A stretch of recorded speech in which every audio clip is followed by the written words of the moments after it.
Thank you all. Please be seated. May peace and strength be with all those impacted. On behalf of the Intellectual Property Management Cell, the Technology Transfer Office, and IIT Madras Incubation Cell, I'm delighted to extend a heartfelt welcome to all of you as we celebrate World Intellectual Property Day 2025. We are honored to have with us today our beloved Dean, Professor Manu Santhanam, our IPM Cell Advisor, Professor Prabhu Rajagopal, and CEO, Incubation Cell, Dr. Tamashwati Ghosh, along with distinguished speakers, awardees, respected professors, enthusiastic students, and music-loving public. World IP Day 2025 has a very unique theme set by WIPO, IP and music feel the beat of IP.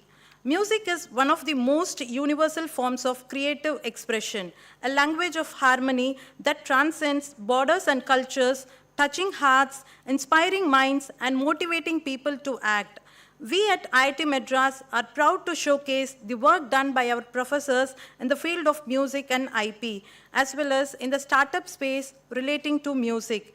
Today we are gathered here not only to learn what professors from IIT Madras are working on, but also to appreciate the entrepreneurship spirit of the startup Music Temple and to celebrate the various awardees gathered here for their contributions, be it in IP, commercialization, or startup space.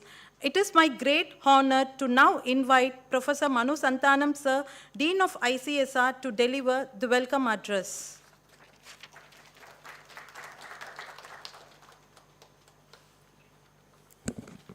A very good afternoon to all of you, and happy IP Day. I think we don't usually wish each other like that, but I think it's time to be happy because as a country, India has really come across a lot of difficulties, and we have actually managed to surmount all the problems that were there in front of us since independence. We are now on the path of becoming a really well-developed nation, and one thing that will contribute a lot to that is obviously protecting our own innovations. IITM has been taking the right initiatives in this direction to ensure that we stress the importance of IP filing amongst faculty members, amongst staff and students. And we have got overwhelming response from our staff, students, and faculty. And we have ended up filing an excellent number of IPs over the last 2 years. We've crossed the director's vision of 1 IP a day.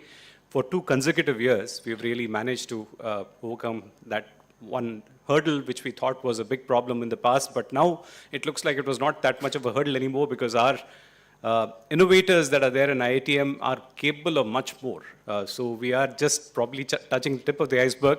We'll see a lot more in the future when we see many interesting innovations coming out of IIT Madras, getting protected, and ensuring that we are actually able to reap the harvest of our own labor.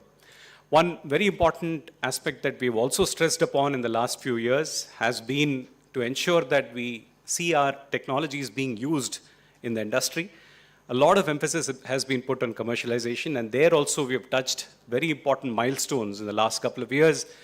In fact, we have seen a major increase in the extent of technologies that have been licensed in the last 4 to 5 years.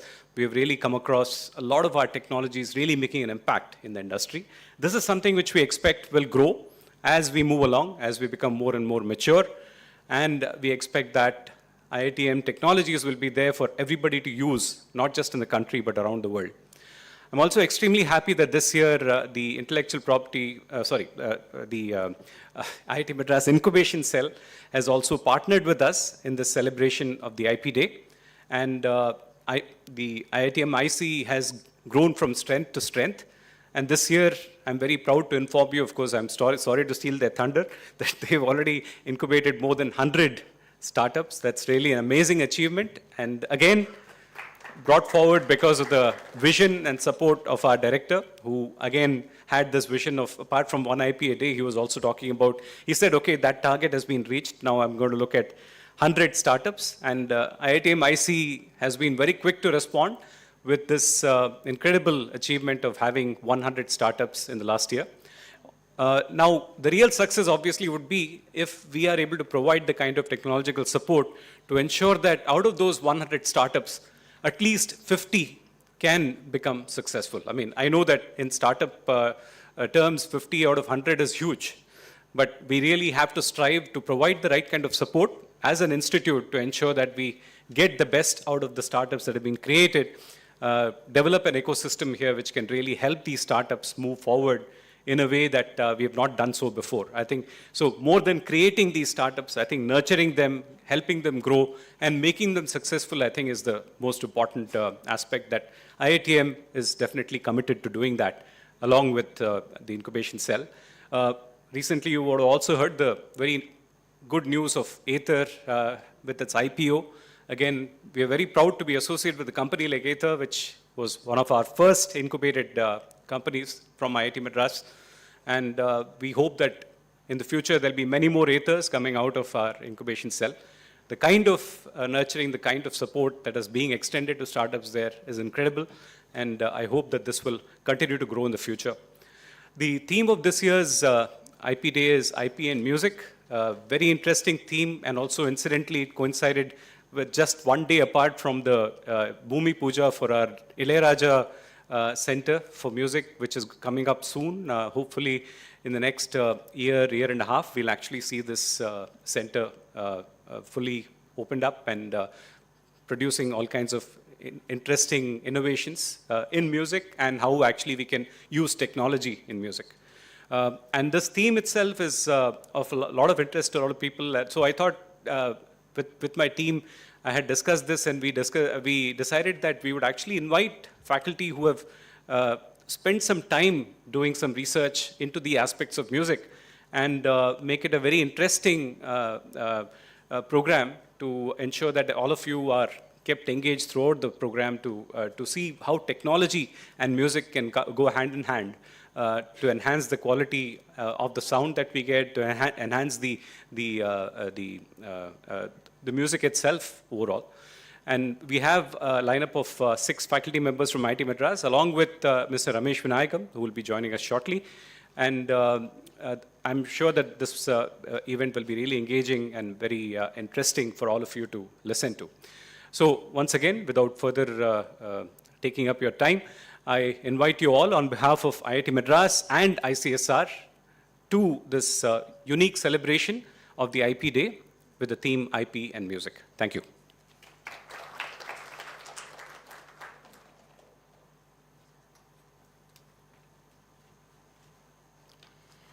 Thank you, sir, for your inspiring words and constant encouragement.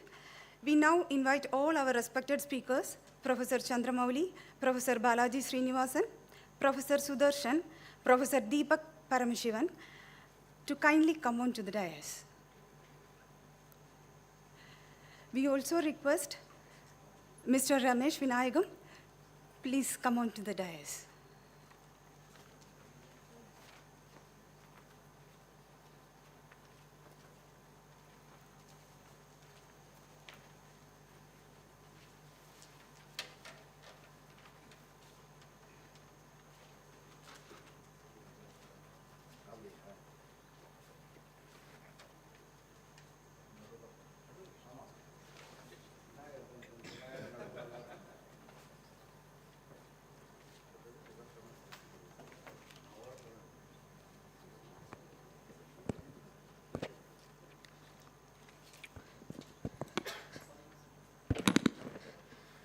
It's an honor to introduce a well-known guest, Mr. Ramesh Vinayakam, an accomplished composer and a classical music expert. He has created Kirtis, Varnams, and even invented a new ragas. His music spans Indian cinema and Hollywood, reflecting his global reach. But beyond this, he is also an innovator. To make Indian classic music more accessible, he developed the Gamaka box notation system, a unique SAS-based learning tool that simplifies music education for everyone. As both an intellectual property creator and a cultural entrepreneur, Mr. Ramesh Vinayakam is bridging ancient knowledge with modern technology. His mission is simple but powerful Indian music for all. Sir, we now warmly welcome you to deliver the inaugural address.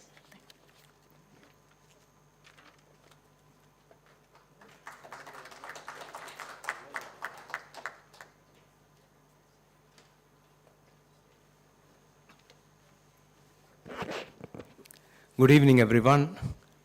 It's a very special day for me, a day where I'm happy, I'm humbled, I'm proud, I'm also extremely responsible, feeling responsible to stand before you as an inventor and to be recognized as an inventor here in this one of the greatest places that you can ever imagine in our country or perhaps in the world. I'm here because of this particular invention of mine, which is the first ever comprehensive notation system for Indian music. You know that Indian music has been an oral system for 2,000 years or 3,000 years. We don't know because we have music available, references to music available in Ramayana and Mahabharata.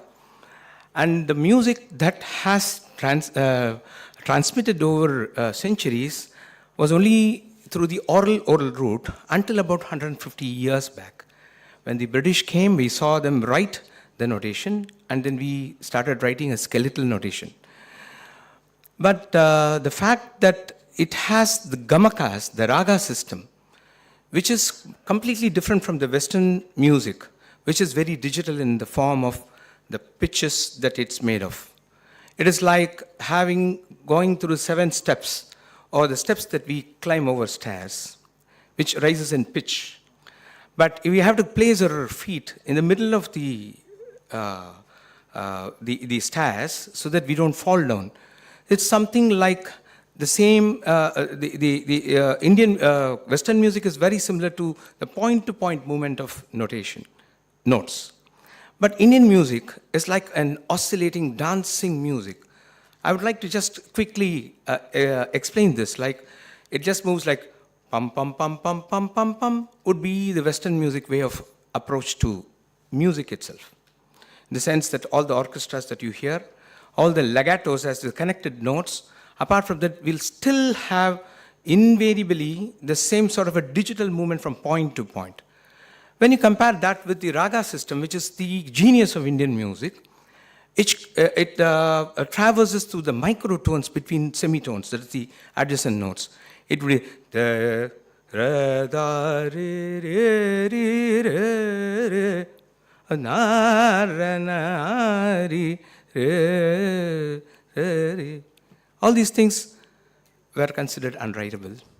We also did not believe that it could be written because we thought that the point of writing it doesn't make any sense, like the written pumpkin on the paper cannot be used for it can't be used for your food. So we as a clan did not believe that it could be written. But my exposure, because of my film industry background, though I am rooted in classical music because of the family that I was born in, so my exposure to Indian music was quite early as a child. And my father was a composer, my mother was a composer, though they didn't take it as a profession. He was a manager, my mother was a headmistress of the Saradavelya schools.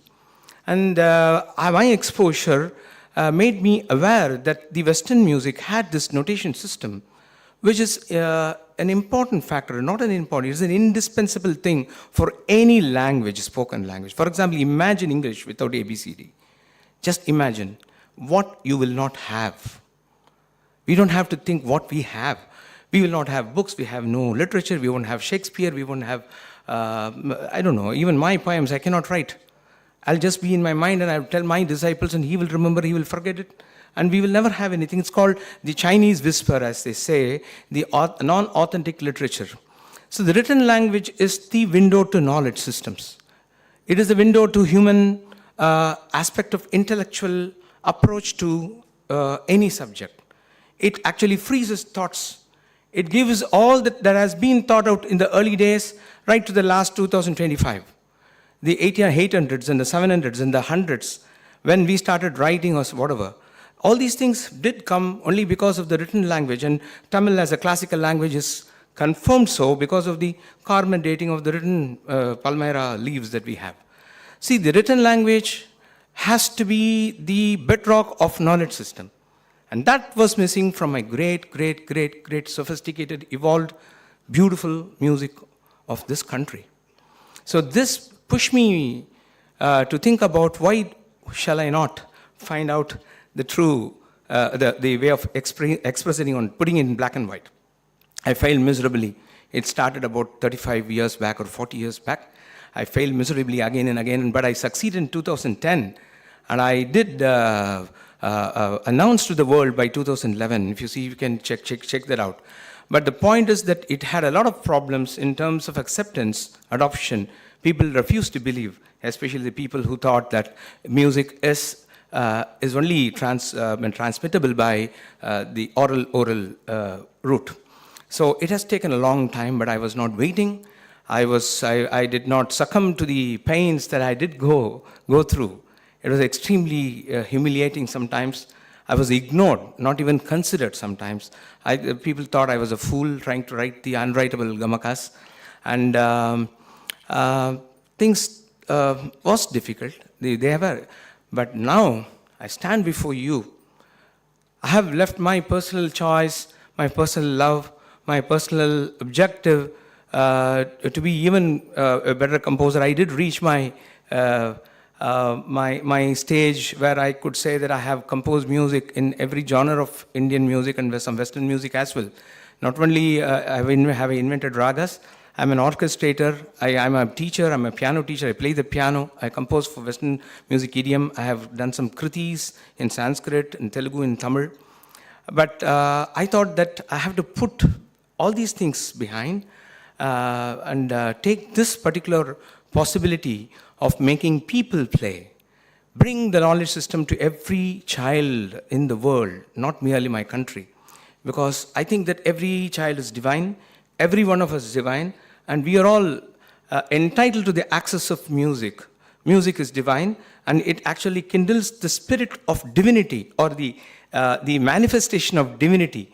That is what we have to. So I always try to think about Vivekananda when he says that education is the manifestation of perfection that's already in man. But I say that divinity is the manifestation of, music is the art is the manifestation of divinity that's already in man. So it is a great moment for me to stand here, and I have to, let me say, not even thank.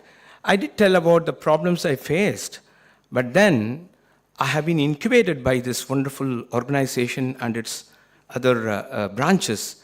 Even though I'm not very young, I have now crossed 60 years old. It's about 2 years now. It's going to be 2 years after I cross 60. But this system, I'm very proud. I'm very thankful. I'm very, very grateful. Did consider me as my proposal and then allowed me to enter the precincts of this great institution and then try to do what an entrepreneur has to do. So being a composer is a different thing. We always know in the world of entrepreneurship, there's a problem between the academics and the businessman. I'm worse than an academic. I'm an artist and a heady artist also. It's very difficult. I'm very, very conscious of my art. And but now, instead of searching for the best singer for me to choose to perform my songs or teach, I have worked with the very best in the industry. And my music, I am very, very particular about the way my music has to be performed by the singer or the instrumentalist. And I used to look for the very best, and people used to give me CDs and cassettes to get their music, get a chance to sing. But now I am looking for people who don't know music. I am going to teach everyone. The Gamaka box notation system is going to be the way that the whole world will learn Indian music, and I am so proud about that. And since this is an intellectual property day, I would like to say a few things. There has been instances in my life when my things have been stolen, and it did leave a huge scar in my psyche. It did happen very early in 1990s and later in 2010s. And I really do not want to exactly say who it was, because there are some people you would know in a very, very popular way. But however, I am very proud today that I never let that affect my work and all the work that you see has also come, many of this over the last 20 years, I would say, has still got all the sincerity from my side. And I am so happy that I did pass through all these moments of difficulties. And I'm happy to stand before you. And I'm sure that every one of you take the necessary steps of the IP. The intellectual property is a most important aspect of the recognition of somebody to achieve something. You need to do that, especially in terms of this data protection that we really do not have. In that way, I would like to even say that the AI, I have some very specific information or opinions or even propositions to make in the world of AI when things are being stolen effortlessly. So I think that all of you who I see are beacons of, let me say, inventions. All the virgin thoughts that come through, which has to get that patent or whatever, because it has to have a commercial value in terms of making economic prosperity or bringing newness or making a social impact or whatever that is. The whole process of the patent or the intellectual property is to inculcate the value of being industrious. And that is something that we have to do, and that will never come without protection. So I hope that every inventor here, everybody who wants to do something in this world, takes enough care about what they have. Like it's your property, and it's going to help you do your work very hard. And I wish every one of you take the pains, take the necessary steps to do that. And if you have any questions later, I will be able to answer, but it's going to be an inaugural address, and I think I have really taken a lot more time than probably I should have taken, but I'm very happy. I thank my incubator, Pravartak IIT Madras. I thank Mr. Kamakoti, who also, to be frank with you, when I did show him, he was greatly encouraging me. And then I went through the process of this proposal, it got approved and everything, and as a proud artist, I always like to be recognized for my work, and therefore I'm so happy. And if there's anything that you want, any help from me in any way, I'm already there, because I might be a bit senior to you all. Thank you very much for inviting me, and thank you all for this wonderful opportunity to stand here.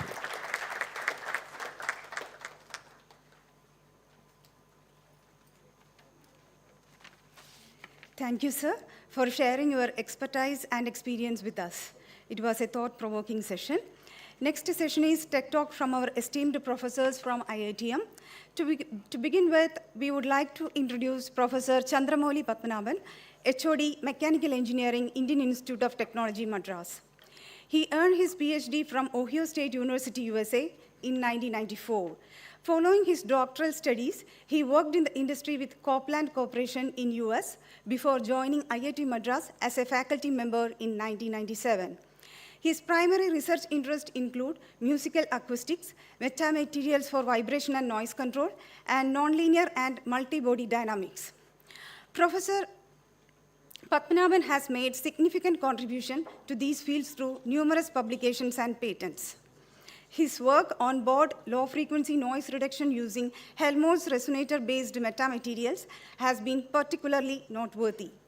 His research has also explored the dynamics of tracked vehicles and development of novel multi-body models.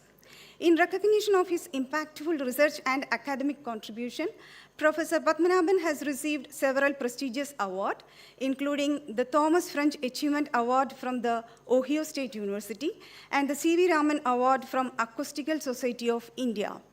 He was also honored with Young Engineer Award by the Indian National Academy of Engineering. His dedication to research and education continues to inspire students and colleagues alike at IIT Madras. Sir, we invite you to share your insights on the topic, use of engineering tools for understanding musical instruments and temple pillars. Please come, sir.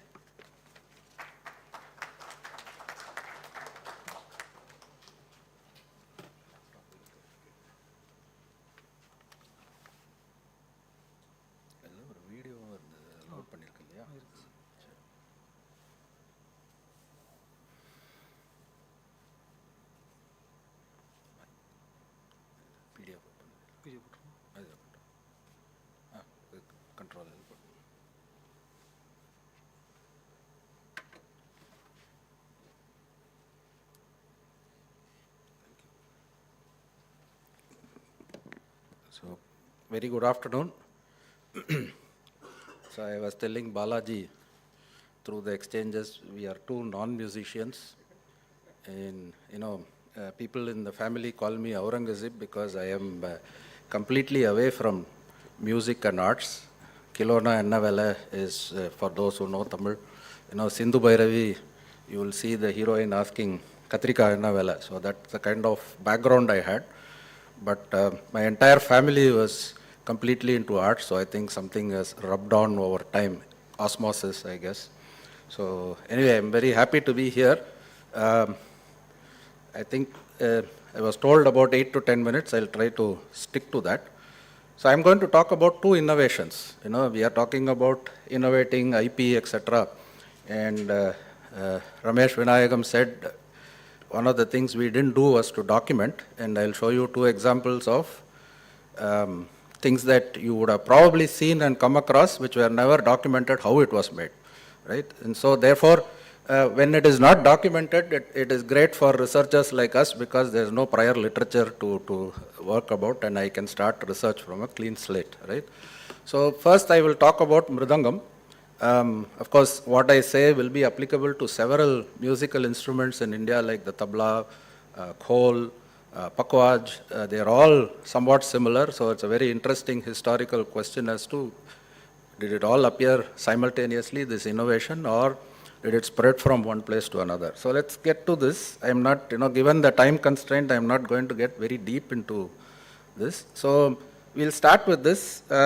In fact, this slide is how I got involved in this. So you can see that Mridangam basically is constructed like this. You can see that essentially you have, I hope this, yeah. So this is a shell that you will normally see, and you have the two membranes on either side of it. Mridangam is in the class of membranophones. And each of these sides basically consists of not a single membrane but three membranes, and you can see where it is made from, typically animal hide. And on this side, the most important thing to see here is this black spot that you see. I am sure if you have seen a Mridangam or a tabla or a pakwaj, you will see this black spot. This is very interesting innovation. It's just amazing how our ancestors thought about this. I'll come to that. And so these things are stitched together, assembled, and then the traditional Mridangam basically is the tension. You require these membranes need to be in tension, which means I need to apply a force and stretch it so that I can play it. Otherwise, the membranophones cannot be played. And you see where I have taken this from. This was a lecture that Umyalpuram Shivaraman, who is a very accomplished Vidwan, and the more important thing is Dr. T. Ramasamy, who happens to be our former colleague T. Sundarajan's elder brother, and of course more famously known as the DST secretary. So he was working with Umyalpuram Shivaraman and then landed up in our campus. He used to come and stay with TS, and then one day he said, he came out and said, I know you're working in acoustics, why don't you start looking at this? And they had a report. That is how I got started in this several years ago. Otherwise, I don't think I would have ventured into this. So I should thank Dr. Ramasamy for really pushing me into this. So this is the set of parts that we have. So the key question is that, as I said, there are three skins, but the most important thing is that black patch that you saw, which is made from ground stones. And the stone is typically picked from a riverbed that is close by. So if in Chennai, typically this is obtained from Red Hills and Gummidipundi.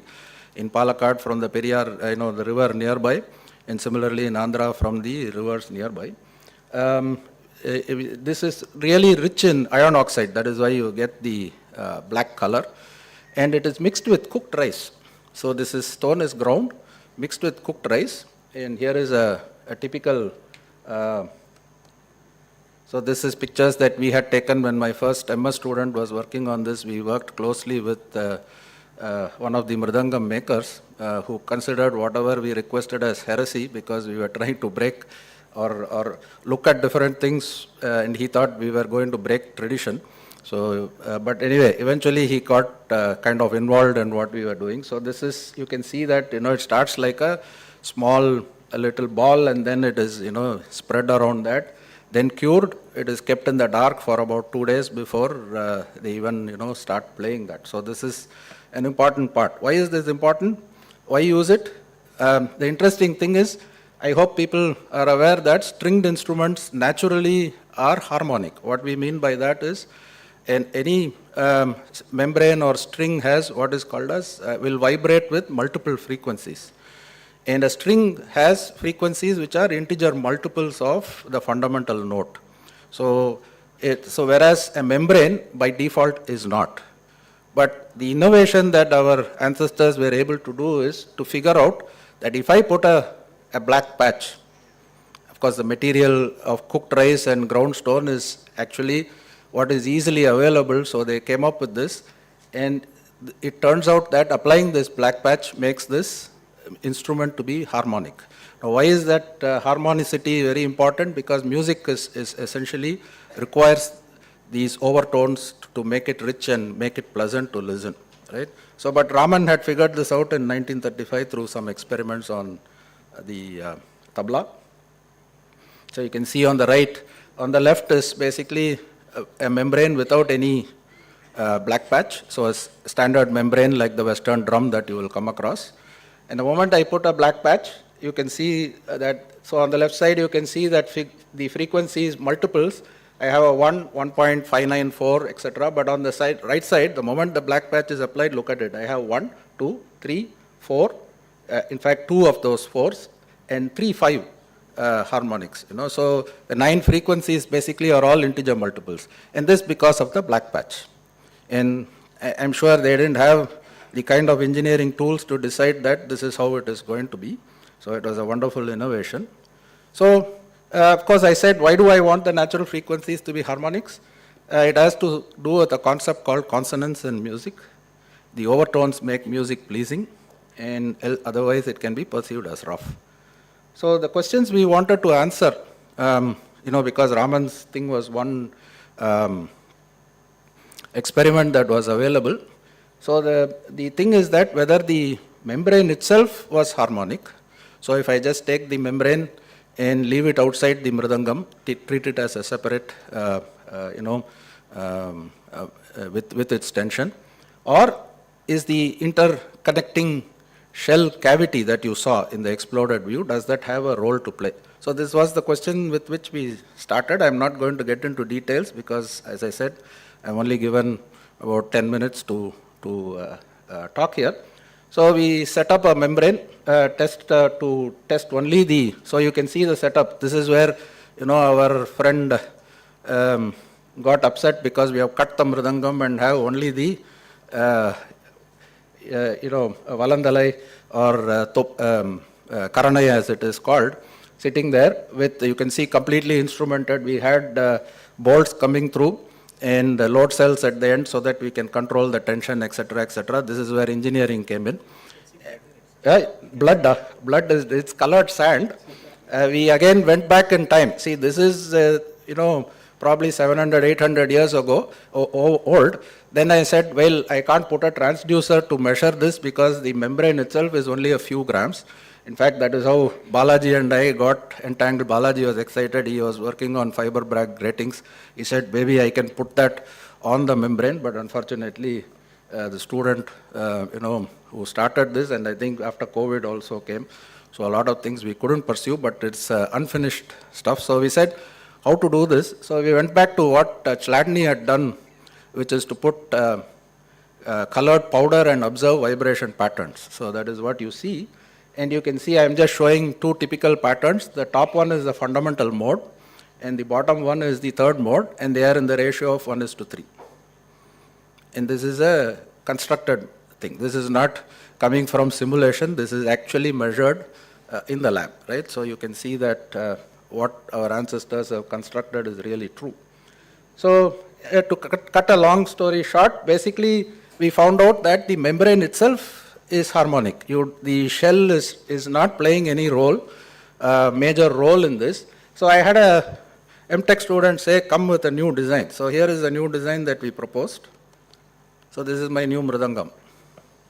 Okay, because it looks, so we cut actually both sides, and then we are going to join. It also makes it, Ramanathan was very happy. He said, now I can actually carry this in my suitcase when I travel, because I can disassemble this, and then before the kacheri, I can assemble this and then play the, he has come.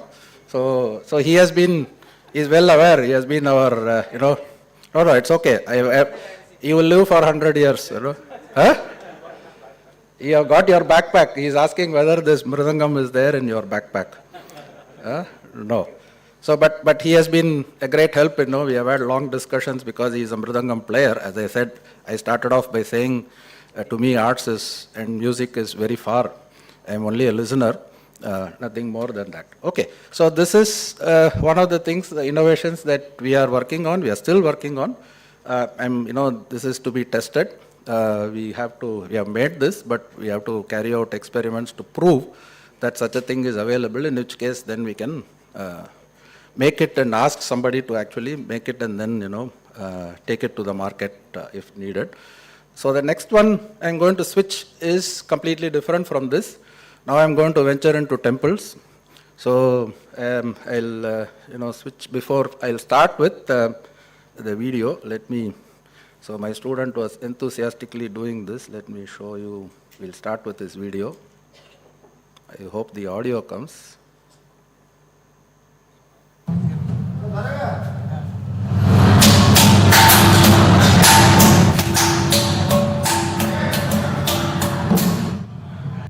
Okay. So this is my MTech student playing on the musical pillars. This is basically in Nellayappar Koil in Tirunelveli. So we have an ongoing project as part of which we had visited this to actually do measurements. So vibration and acoustic measurements, and then use basically engineering tools to understand how they are able to, you could hear that it was fairly loud, these notes. Okay. So how did they construct these pillars? They are not hollow, by the way. In fact, if you go to Hampi, there is a foolish Britisher who has actually cut one of these to find out. Of course, Prabhu is here. We didn't have non-destructive evaluation then. So otherwise, he would have applied such a tool to find out it was not hollow but solid. All of these are solid pillars. So and they produce loud music. If you are there, and if you have gone to Suchindram and Nellayappar, which have the maximum number of pillars. The Meenakshi temple also has, but not much. When I click here, you will get the temple pictures. We'll probably skip that, but I'll show you the pillar clusters that you see. You see these. So on the left, again, you can see here is one with a lot of pillars here. This is really a large cluster. In fact, in Nellayappar, there is one with about 42 or 43 pillars in a cluster. So you asked the question, so what we were interested as a research question, they built all this is all about close to 900,000 years old. And if you thought about, roving around, one of the things is, this is probably Chola time, I'm not sure, Chola time or Pandya time, whichever the case may be. Pandyas probably, right? But whenever these fellows lost a job or the Pandya Empire went down, they went to Chola and then finally found themselves in Hampi. So if you look at the, this is, basically you go to Bangalore to find a software job, these sculptors were going wherever they were, they had jobs. And so you see a similarity starting all the way down south. Suchindram is probably the southernmost. And then you go, I think also in AP, you will find several temples, only in South India though. So I don't think anybody beyond that employed them at that stage. They didn't travel. But see, you can see this. So there's a lot of, so the questions that we had is, why do we want these pillars as clusters? You don't see a single pillar. It's always a certain set of pillars that they were using, clusters. And so obviously the sound that is coming in our measurements, we found that if I actually put accelerometers on all these pillars and tap on one of these pillars, the other pillars are also vibrating. So the question was, how does it transmit that energy from one pillar to another. And also interesting, which I won't have time to get into, is that suddenly in the middle of these pillars, there will be a hexagonal pillar. All of them on the outside will be circular, but there will be one which is square, one which is hexagonal, sometimes octagonal. So you could simply say they got bored with round pillars and said, okay, let me put an octagon or a hexagon or whatever. So all these also exist in this cluster. So these are some of the things we are trying to understand. We have done a very detailed measurements, and we are in the process of doing simulations to this. So we did a 3D, we went and did a scan of the pillars and then developed 3D models. So I'll just quickly, so you can see here,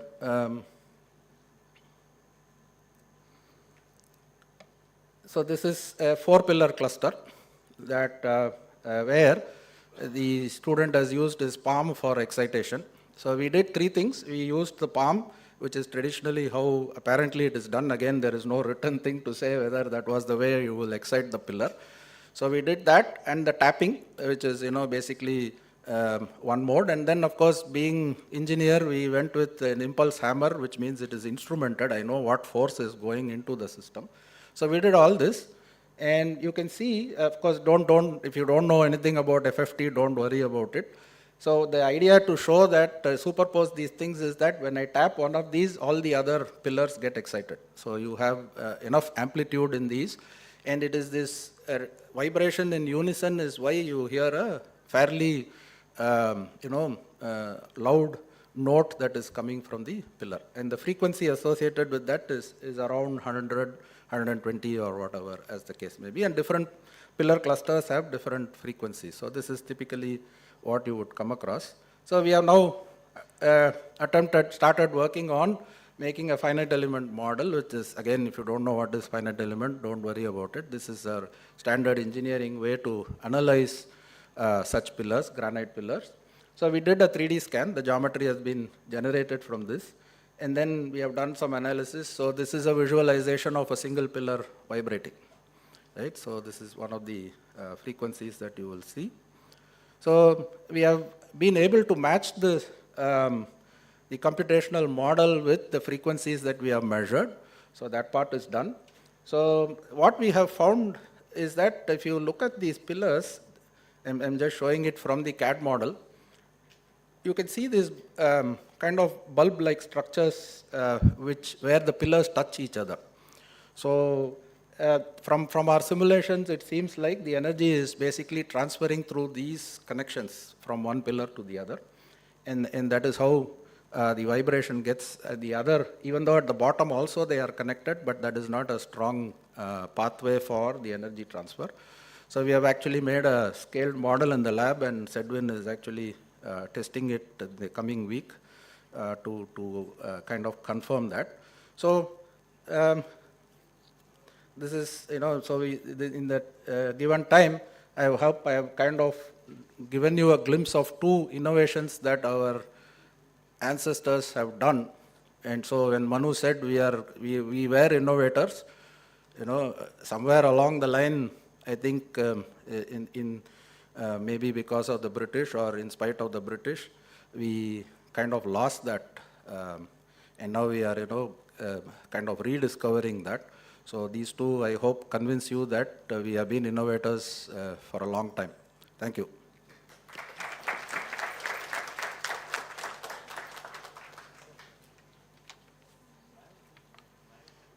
Thank you, Professor, for this enriching presentation. Your insights truly deepened our understanding of this topic. Next, we are pleased to introduce Professor Balaji Srinivasan, a distinguished faculty member from the Department of Electrical Engineering at IIT Madras. Professor obtained his PhD in 2000 from the University of New Mexico, USA, and subsequently worked as a senior development scientist at Corning Incorporated, USA. He joined in IITM as a faculty member in 2004 and focused on the development of active and passive optical components and subsystems for distributed fiber optic sensors and fiber lasers. Professor Srinivasan has an impressive portfolio of research and innovation.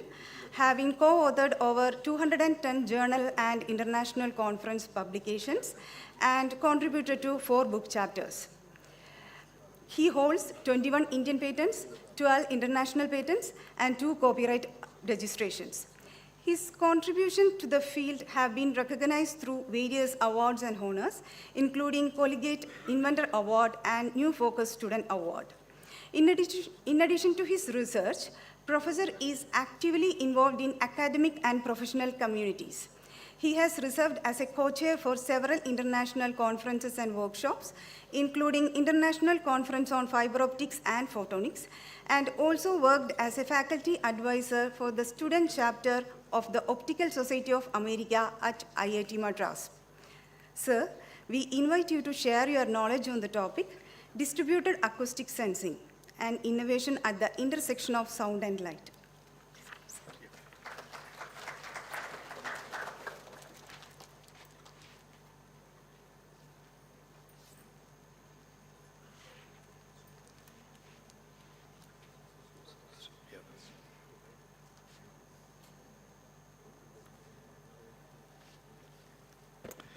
Very good afternoon to you all.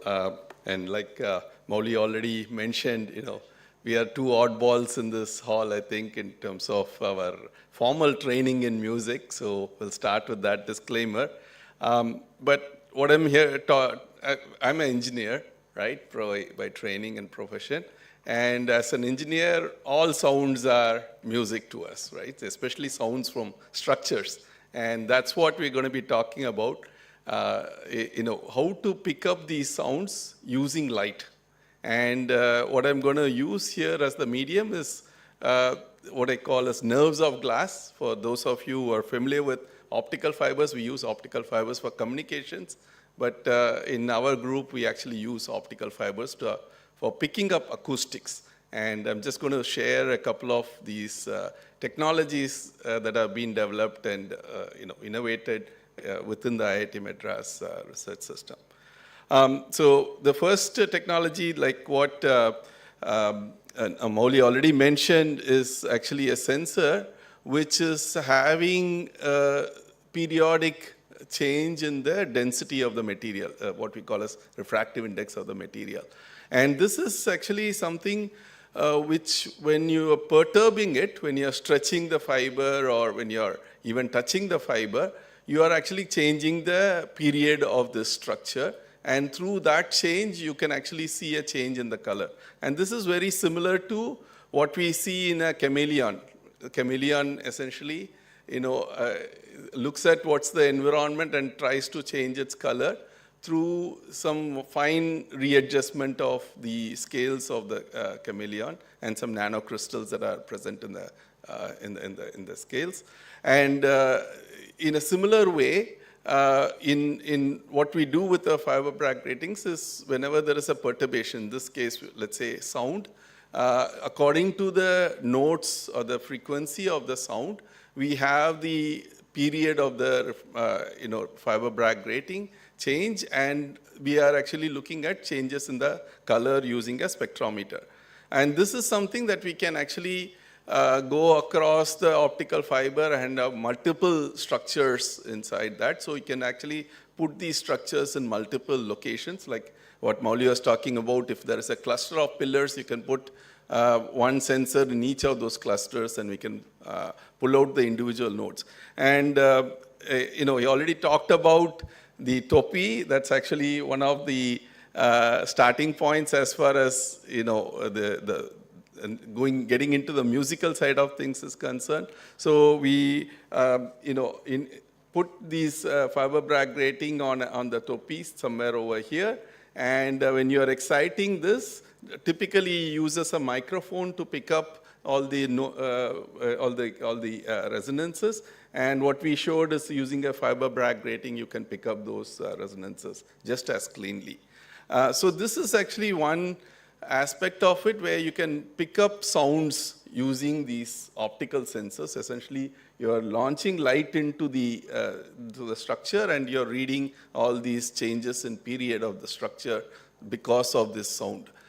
So this is something like an optical microphone, if you want to say. right? But this is only at one particular position.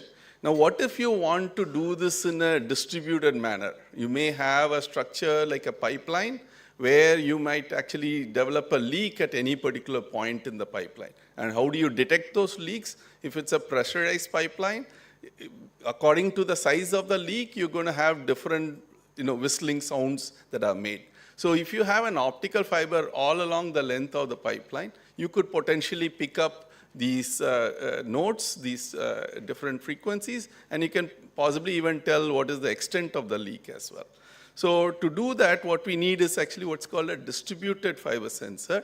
And here, what we are doing is using an optical source, you launch light into the fiber, and any perturbation anywhere all along the length of the fiber, this fiber could be something in the order of tens of kilometers, right? And you could pick up these perturbations with 1 meter spatial resolution. So it's essentially like replacing 10,000 microphones with just one optical fiber. So that's amazing, right? So this is something that's very unique. There is no such sensor that's available, and this is something that we have been able to develop in our group.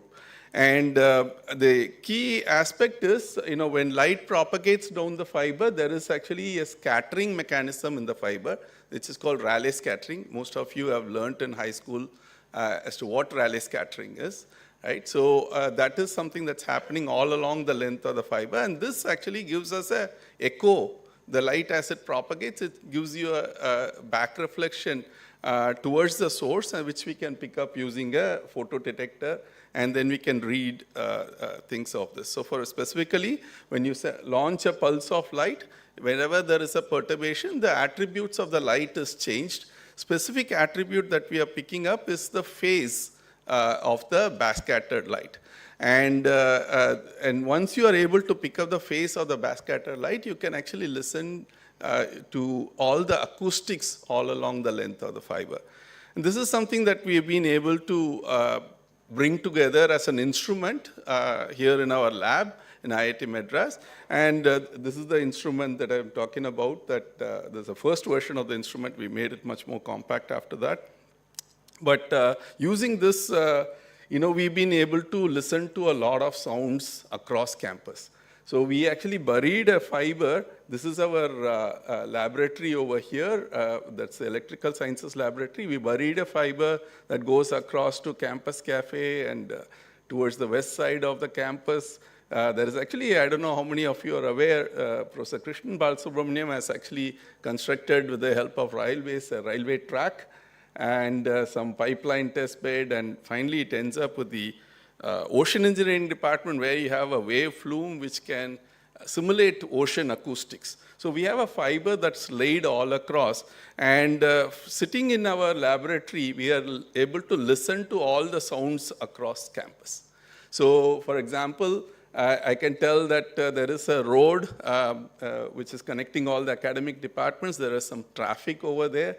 There is a compressor, there is an air conditioner that's running at some part of the campus, and we can pick up the acoustics related to that. There's some drilling, construction. I mean, these days in IIT, this is very common, right? There's a lot of construction activity going across campus, and we can actually pick up all those sounds from the lab. And that is actually a drilling activity. And this is actually, railway track. If you're running a carriage, we have an optical fiber next to the track, so we can actually listen to all the acoustics all along the track. And this is somebody who's throttling a motorbike, and we have a specific signature that we can pick up. I'm not playing the acoustics.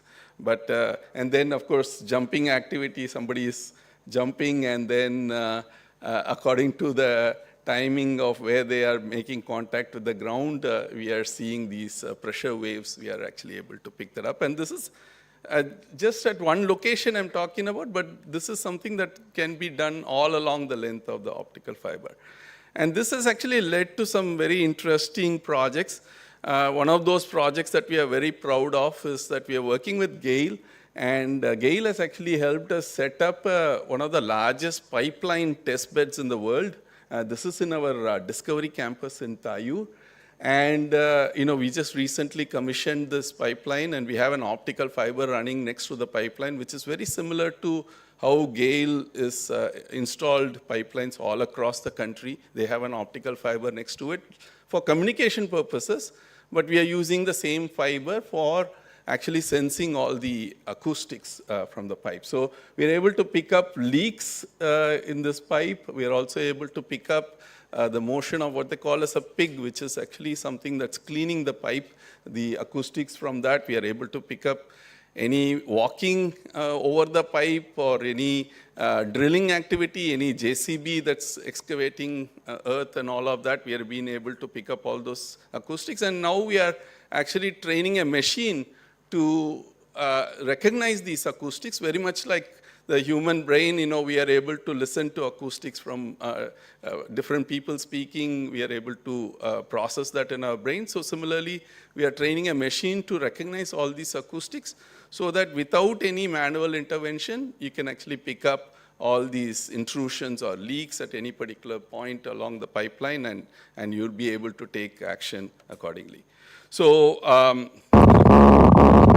that is, believe it or not, it's a leak from one of the pipeline, the audio corresponding, which was picked up from our instrument. So this has got tremendous applications. So one of those is actually border security, which is becoming more and more important these days.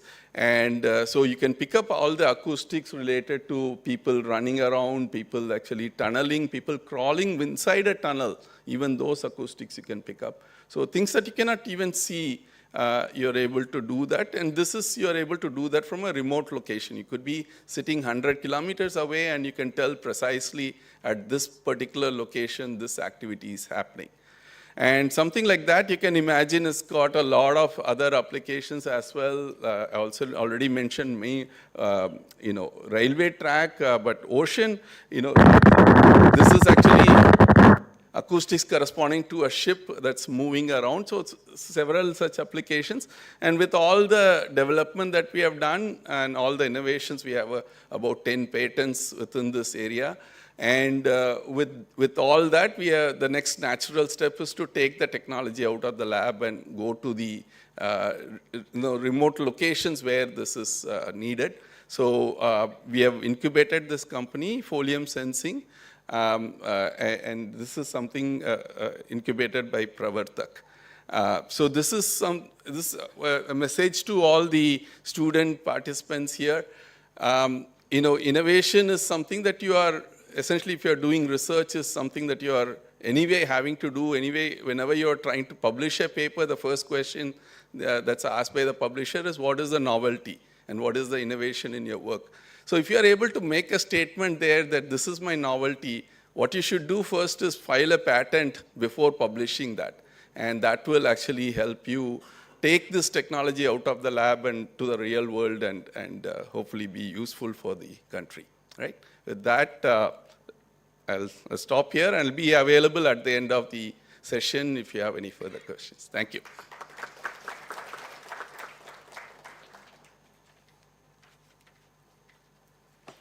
Thank you, Professor, for this engaging and insightful session.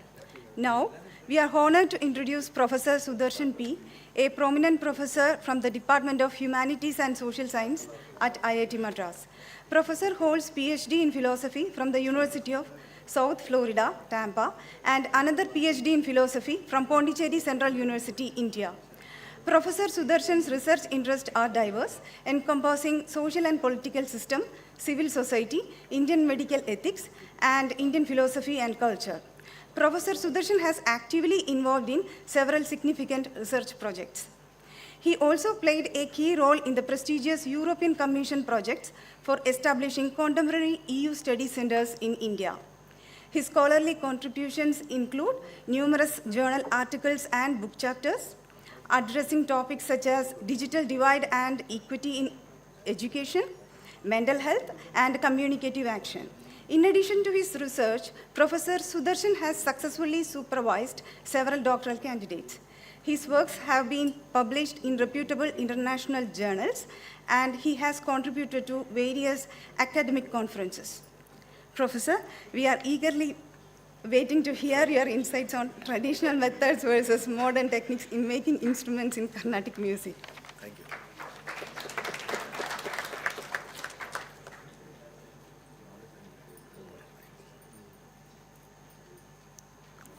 The last question, is it? Okay, thanks. Thank you. My topic is actually result of the exploratory research project given by ICSR. So Professor Ramanathan, myself and Sri Bharadwaj Raman, who is actually a Veena Vidwan and innovator.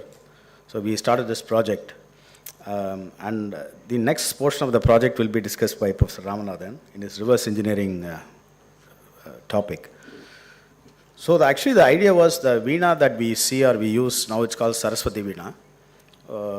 It's not the yar is the ancient Tamil instrument, but the more contemporary is a later version of that yar.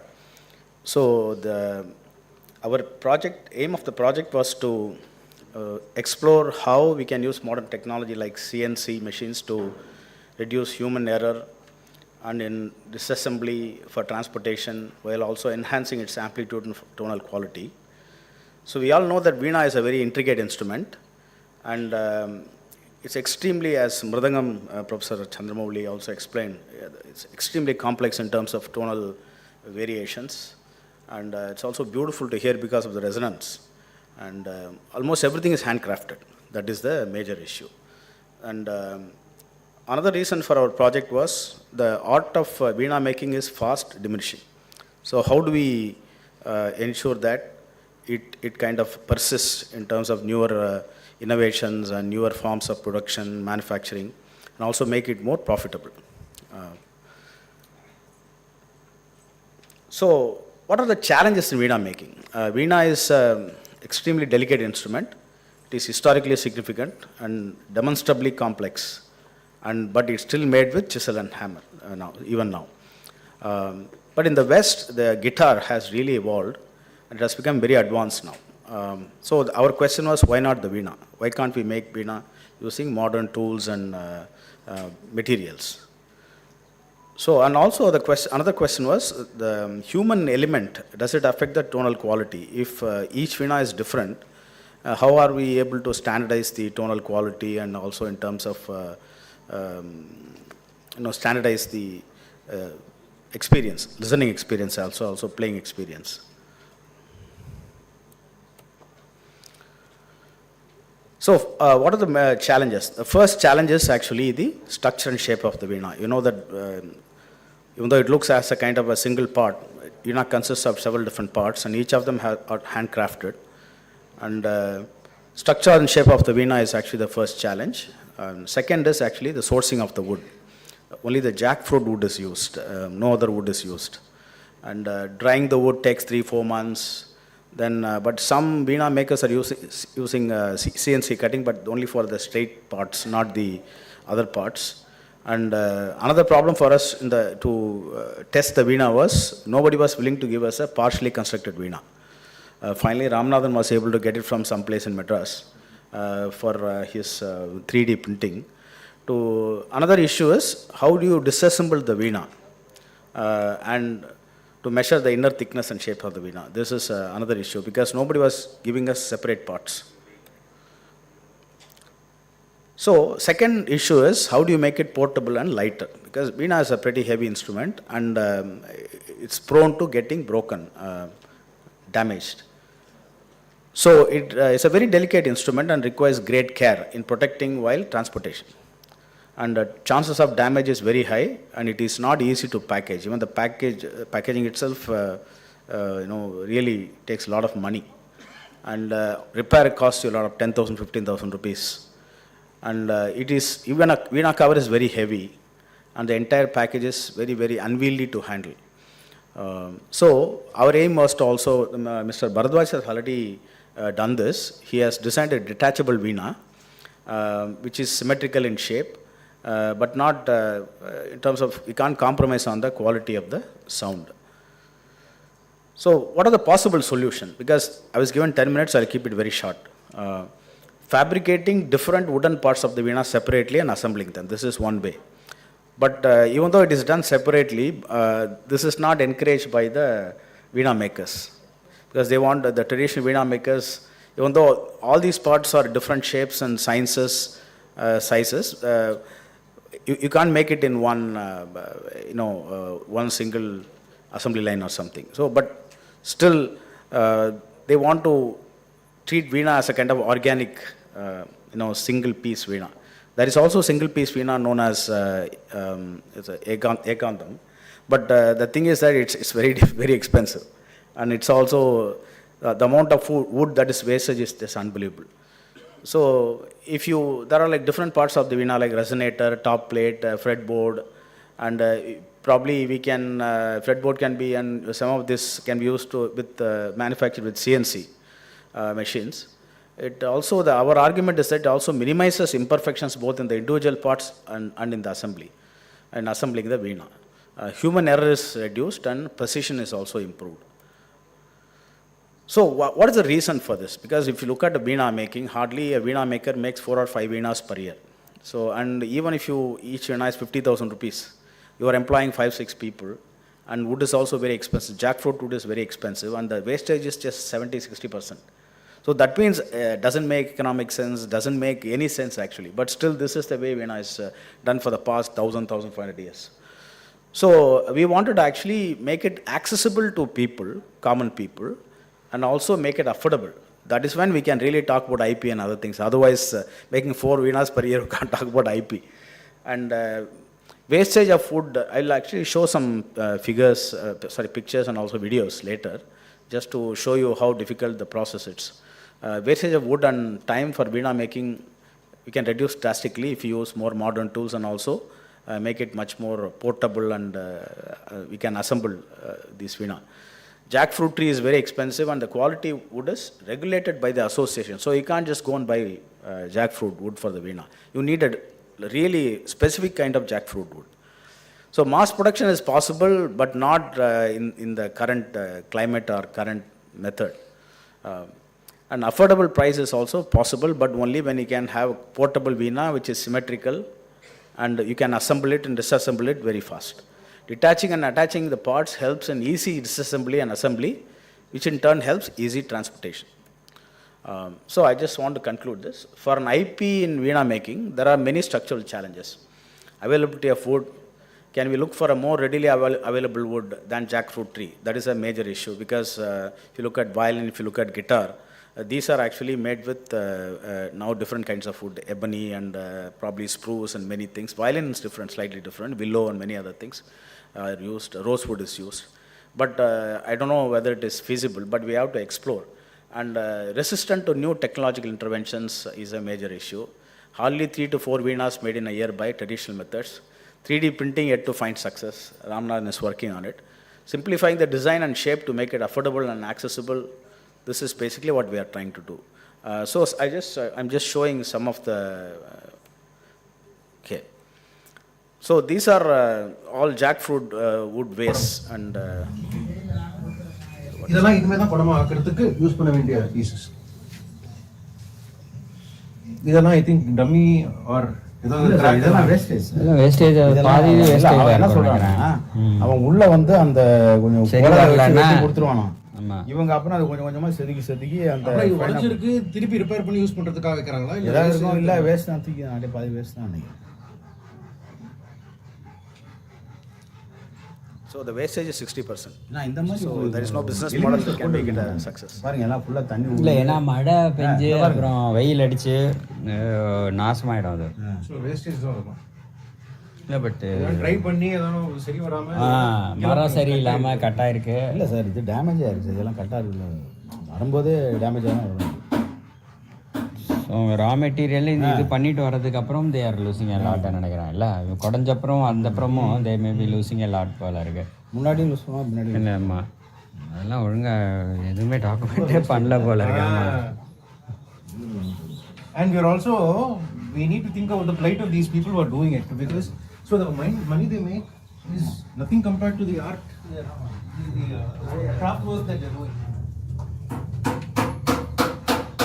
So we have lots of videos and stuff, but we are not showing the entire thing. I'll just rush through. This is one of the shop that we visited, and you can see on the the next one that this is actually out of 40 or 30 or 40 kgs of wood, solid wood. Finally, they have to chisel to 2 kgs. So that means the wastage is something like 28, 30 kgs. You can't do anything with that. You have to basically scrap. They use it to burn, basically. Jackfruit, which they purchase for thousands of rupees, all these, small pieces, they just burn. That is the main thing. And this is the kodam part of it, that's a hollow part of it. And this is all, handmade. So the precision is a major issue. So thank you. Thanks.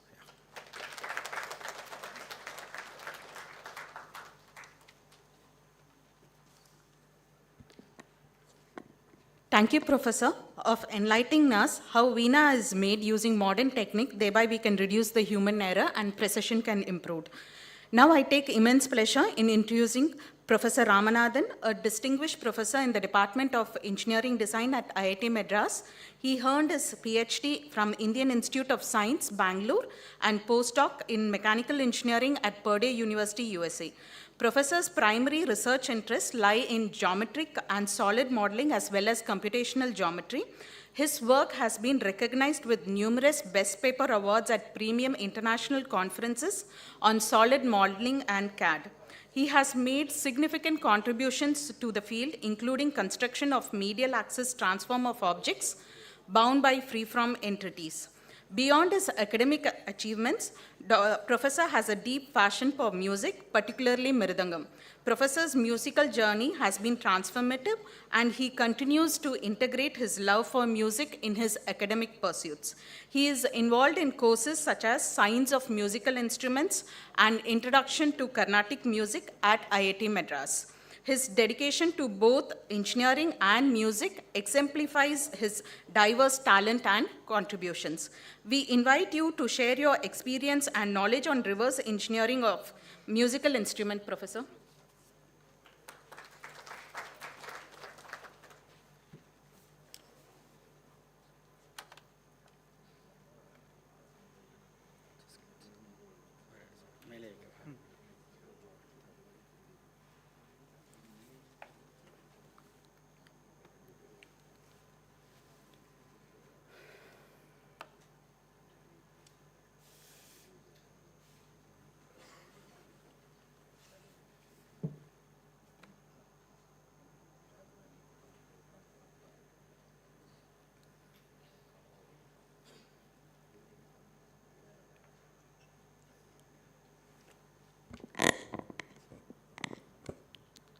So I thank the people who invited me here, and she has a lot of good words to tell about me. And actually, she asked for my biodata. I actually forgot to give.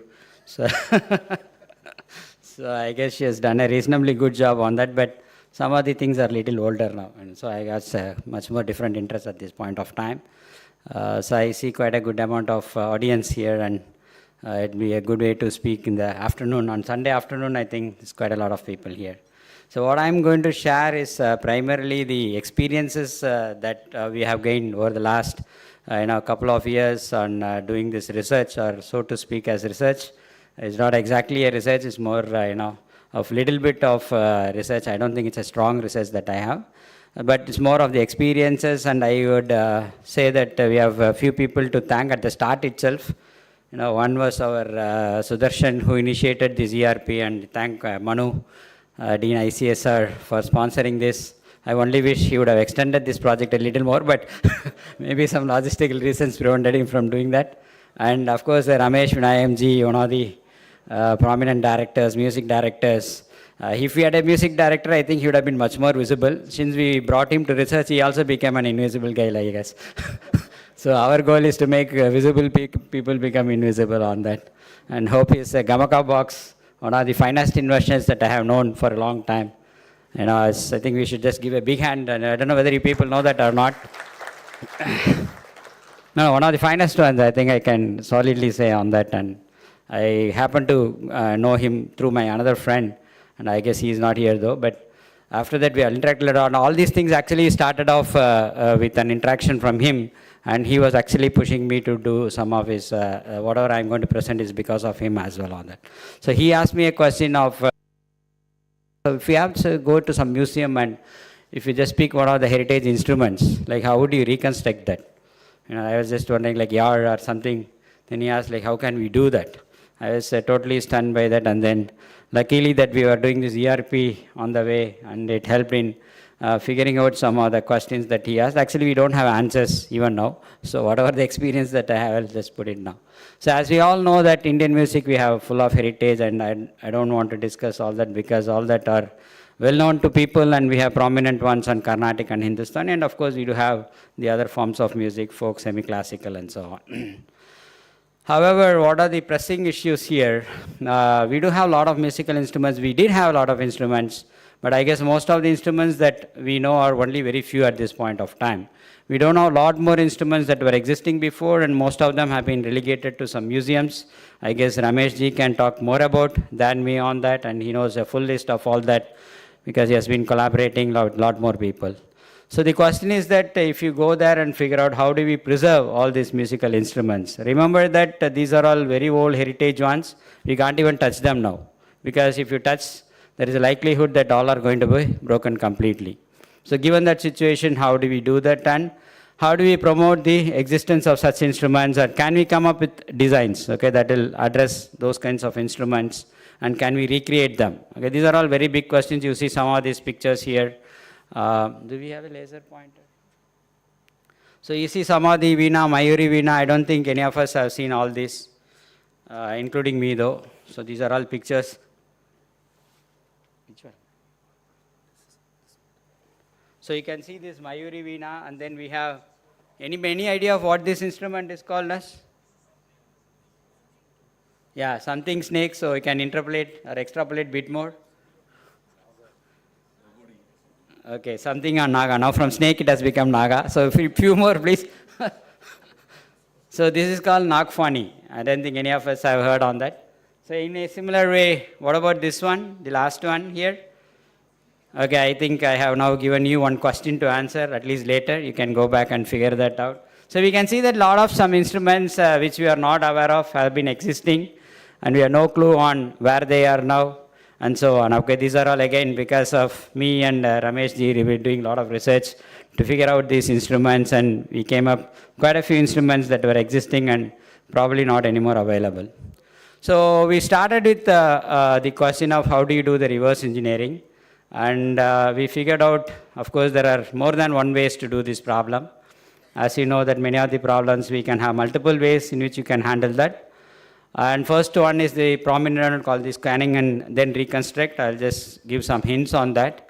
Then we could go with something on photogrammetry, which is another way of reverse engineering. And of course, the prominent one, rip everything apart, go from the scratch, measure the dimensions, create the model, and then analysis and manufacture. Okay, eventually maybe we have to do that, but we have some difficulties in that as well. So here you see some of my students. I think a few of them probably are here. I don't know. I think few of them are missing. So we started off with using a low-cost scanner approach, which is called as a Kinect scanner. I think many of you might have used Kinect in your day-to-day activities. It's used for Xbox, but we use it for scanning.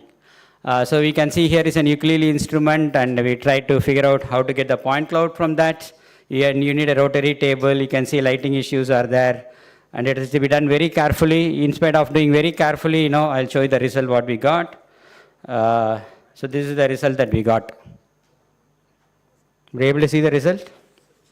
So this is what we had at the end of it after doing so much of work. Few days of work ended up in missing parts. So we tried hard to figure out how to fix the missing parts, and then we found that it ended up in a very low number of points.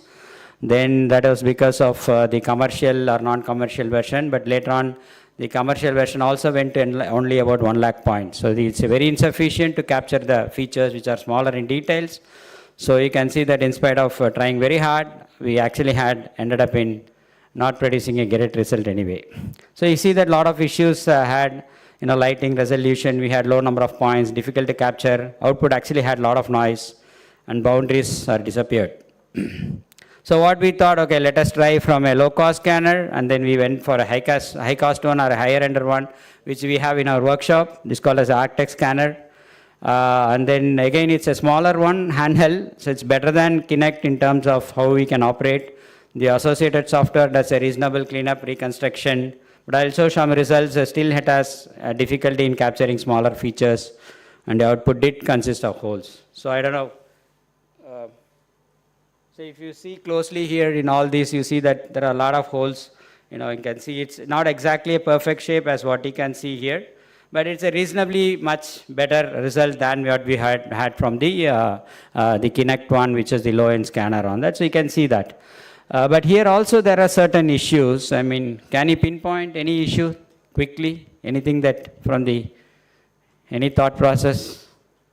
So this is end up in a single model, right? You need, in a music instrument, you actually need the parts. Multiple parts are the ones that we need. So obviously we had to go for how to get the components. We don't have much clue. It becomes another research problem. So safely instead of negotiating that, we just neglected that. So that was anyway a hard problem because I've been working in some other decomposition problem. So, and also the ones that you have is not editable. Like if you want to change the dimension, if you want to go for a different shape little bit, it's a completely mesh model. So you have to do another research converting a mesh into a BREP. And then only you can use a modeling software to convert all that. So you ended up trying to solve one problem, we create another problem. That is how we operate anyway, as researchers. So now we got few more problems for us to handle. So it's not editable at all. So it's a reasonably way, but why then, what is the point in using this? You see that last statement at the below. So if you have the instruments relegated to museums, you actually have no other way of capturing the details. The only way that you can capture is by these scanning areas because you can't touch it. Okay, how do you do the scanning without touching? I think Ramesh ji hopefully will help us to get to museums at some point of time. We are still yet to work out the problem. So you can see that we have created another problem for research we can do for another 2-3 years. And I hope Manu will fund us a few more. I'm short of money now. So another technique that we use is the photogrammetry. This is a prominent technique typically used in big heritage structures. Like if you go to big temples and so on, they will try to create this by capturing the local details. Okay, so if you imagine this is a big wall and you try to run a lot of cameras and so on, but the photogrammetry is, the idea is that you can create a lot of 3D model with lots of images and overlapping images. You need overlapping images because that is where the registration comes. If it's completely independent, then I think nobody will have any clue on how to connect them. And you need multiple photos from different angles. We actually tried this method. There was one with iPhone. So the outcomes were, okay, reasonable sized objects, which is reasonable, okay, but it's actually worked for Kanjira. I don't know how many of you have seen Kanjira. But if you imagine your yesteryear Hindi movies, there is one hero will play with a drum, circular kind of drum, and that's, if you can imagine that. The smaller variety of that is called Kanjira. And when we tried with the flute, nothing came out. Okay, it came empty. So you can see that it's still a difficult problem. It's a useful one, but cannot be used for solving everything. So eventually, what is that we did? Currently it may look like that we have done nothing. That is also not a bad conclusion, but we'll try to show something that we have done. So then we started figuring out what to do, right? How to do. Whatever we are doing. We actually tried Veena also. I didn't put that result. Veena's result is even more horrible from the reverse engineering. So probably no point in showing that, but still fun for us. So then we had to get back to the board, drawing board, as people say. You have to use pen, pencil, and then the paper, which is what my preferred way of working for research. I really don't like all these ChatGPT guys, hopefully. But still I work on AI, okay? So don't mistake me on that. But this is a preferred way, and I asked my student to figure out whether any details are available, and he did find something. But then we used all the information, whatever available, did do a sketching on the paper, tracing out all the details of ukulele, really by hand. And then he did a modeling of all the things. You can see that. So what are the ukulele components? We actually able to model it as a Bezier curve, where you can play with a little bit on that. And eventually you can see there are some that we have. I think now you could call us as we have done something, maybe, rather than that, something that we can show. So you can imagine that from almost zero, okay, we are kind of progressing. Not exactly zero, but we learned a lot. So you can see that we are able to make a ukulele. So what is the question that we should ask now? Whether if you put a string, we will get a sound or not. Correct? This is a 3D printed one. So it's made of 3D printed material, not of wood. So imagine that all the things that we have actually are on wood, as what Sudarshan talked about. So of course, after putting all that and we increase the tension on the string, then the bridge broke completely. So in all that we tried, we got a nice instrument, we added the bridge or we stuck the bridge, put the strings, then actually bridge came out. So that is the status of this instrument now. But actually it sounded reasonably well, at least it sounded. Initially I thought no sound will come. So we have made a big progress on getting some sound, but eventually the bridge broken, so we focused on bridge design alone. I am not showing that. We had 3-4 different bridge designs, and eventually it was a little better, but really not in a working condition. So we made a few prototypes. Okay, ukulele, violin, veena, I didn't talk about it. As Sudarshan mentioned, it was hard for us to get a veena that is raw. Somehow I was able to get it, and we ripped it completely. And the research is going on. I am not actually showing that. One interesting thing, after designing the violin, okay, we were all very happy, and we got the model. We did one iteration and sent it to one manufacturer, 3D printed guy outside, who claimed that they are the experts in 3D printing. All that, then I told this guy, okay, here is the challenge for you. Give me a good violin. He said he knows everything about the instrument, and then after I think 1 month or 2 months, maybe even 2 months I think, and this guy was not giving the violin, so I was really irritated by that, pestering him. Then he gave one violin. One afternoon it came, and my student called, sir, the violin has come. I was coming all the way from my home. I think luckily our director was not that time in the same mode. Otherwise 20 kilometers I wouldn't have been following on that. I was rushing at 200 kilometers, I think. I was so excited and came to the lab. You know what happened to that violin? Can you imagine? Instead of a hollow violin, the guy gave me a solid violin.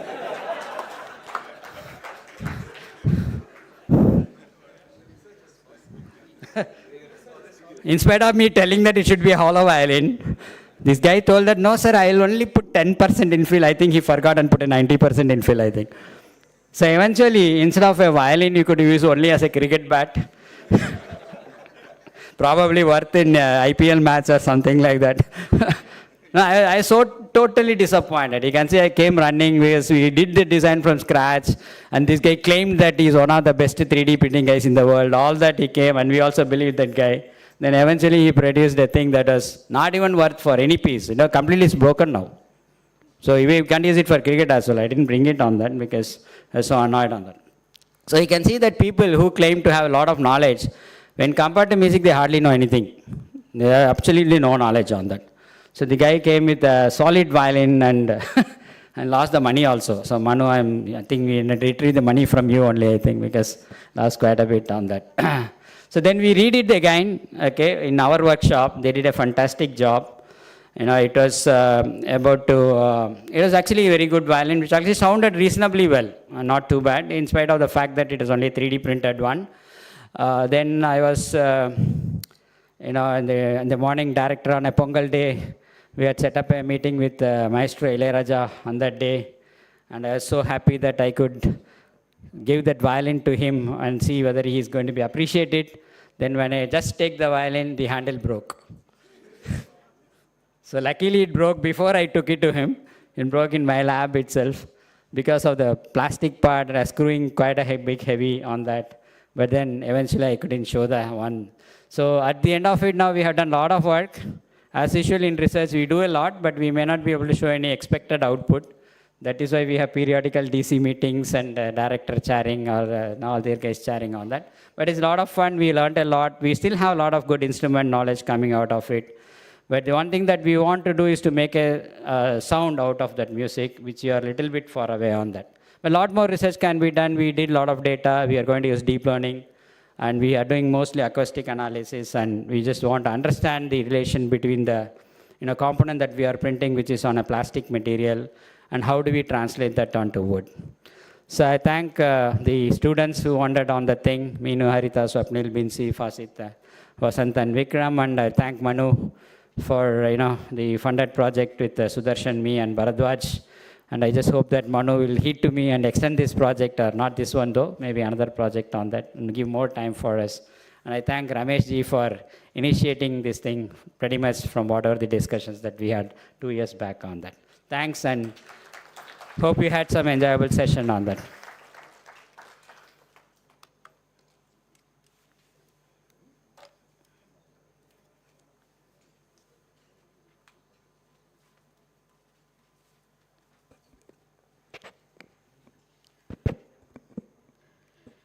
Thank you, Professor, for this engaging talk with the practical takeaways. Now I take this honor to introduce our Professor Deepak Parmashivan, a distinguished faculty member from the Department of Humanities and Social Science at IIT Madras.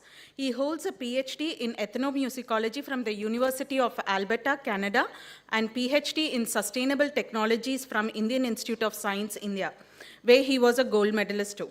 His research interest spans Indian music, theater, dance theory and performance, ethnomusicology, musicology, universal music theory, AI, and machine learning. As a Hindustani singer and multi-instrumentalist, Professor Deepak performs Hindustani music on sarangi, Carnatic music on Mysore Bani Veena, and Western classical music on the piano. He has contributed to Indian cinema, theater, and classical dance, acting, and composing music too. Professor is also a GHT trainer for UNFCC and a visiting scientist at the Abdus Salam International Center for Theoretical Visit. We are very eager to hear your presentation on impact of climate change on music making.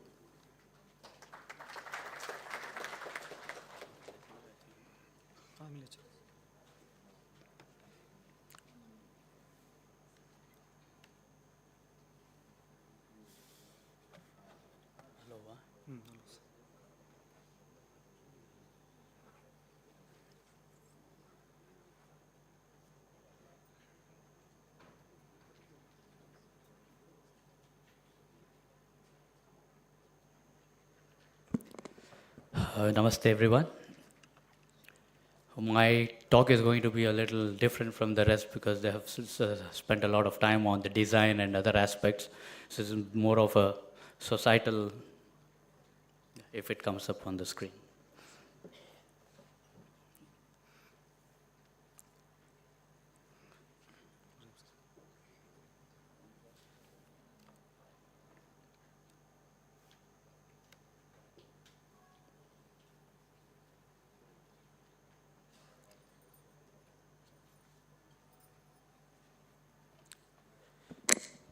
Yeah, this work is from my upcoming book chapter, Folk Music Performance in Climate Change in the Forests of Southern India, Stories of the Koraga Community from Karnataka.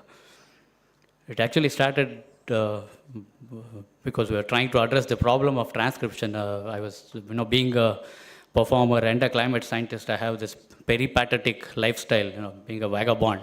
I was performing in Delhi, and my tabla player friend was asking me, how we transcribe South Indian drums, because it's written differently. The tabla language is written differently. Then suddenly he came up with this topic that there is a community called Koraga community. We were discussing about the history of talas. Now, there are so many talas that were absorbed by the mainstream classical music. Talas like Ragalamatte, Jhampata, and so on and so forth. So he asked me, hey, what's the history of tala? And then he said, there is this community. They have a very unique system of music, which I think you should study. And they don't have it written. So how do they teach it and how do they learn it? And when I started interacting with those musicians, it occurred to me that, they are actually losing their musical instruments. Professor Sudarshan said, the design of guitar has really evolved, but nothing like that has happened to Veena. I must also add that the design of guitar has not changed, at least the appearance. all the novel Veena designs, they look funny to me.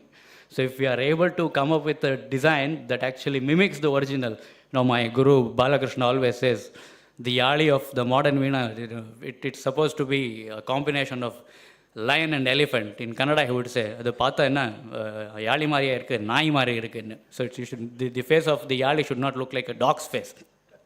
So I really prefer my Veena yali to look like a yali. Okay, so some brief overview of the climate situation in India and in Karnataka. The IPCC, the Intergovernmental Panel for Climate Change 2022 says that climate has impacted the biodiversity, human communities, both regional and global levels. I mean, if you read the newspaper just yesterday, Pune has recorded the highest temperature in years in the month of April alone, and each day it has actually crossed the critical limit, making it really pernicious for elderly people. And in 2024 climate change conference, India stood out. There is a clear 1 to 2 degrees centigrade change in the temperature, and we still don't know why it is happening. It's hypothesized that maybe it is due to air pollution. And climate change vulnerability index ranks India as number 7, and Dakshina Kannada and Udupi districts, where this community is predominantly based.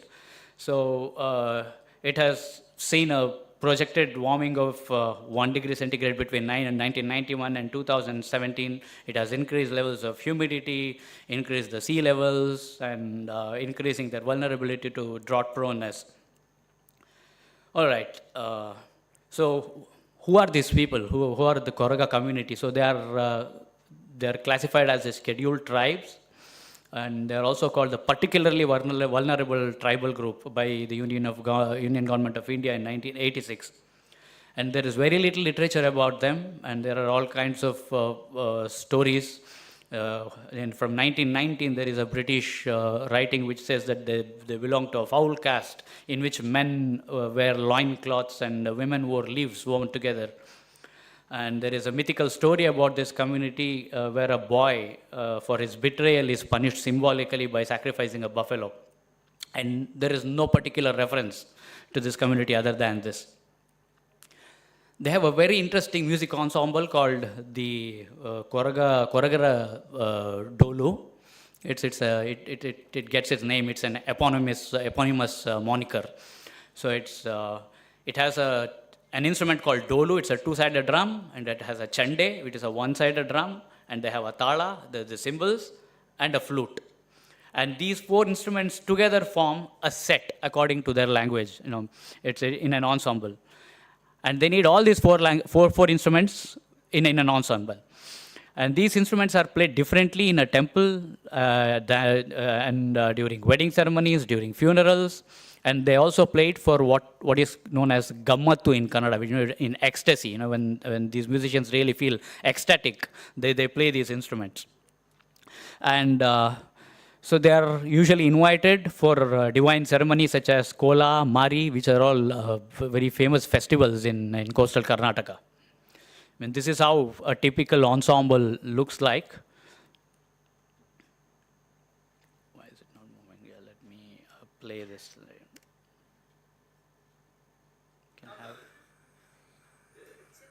Is there sound?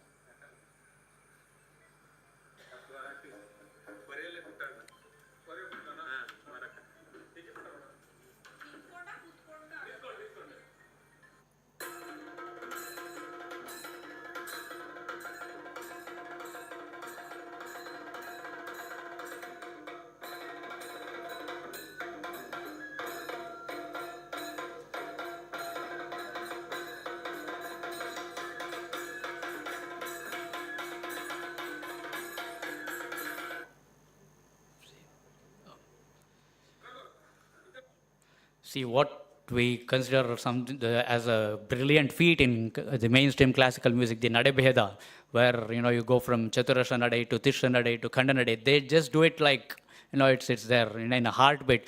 Takita, takita, takita, takita, takita, takita, takita, takita, takita, dim, dim, dim, dim, dim, dim. All kinds of, this 4x4, 5x8. My God, it's mind blowing. The entire rhythm system. In fact, there is another community called Siddhi. They have, those people, they play these drums and all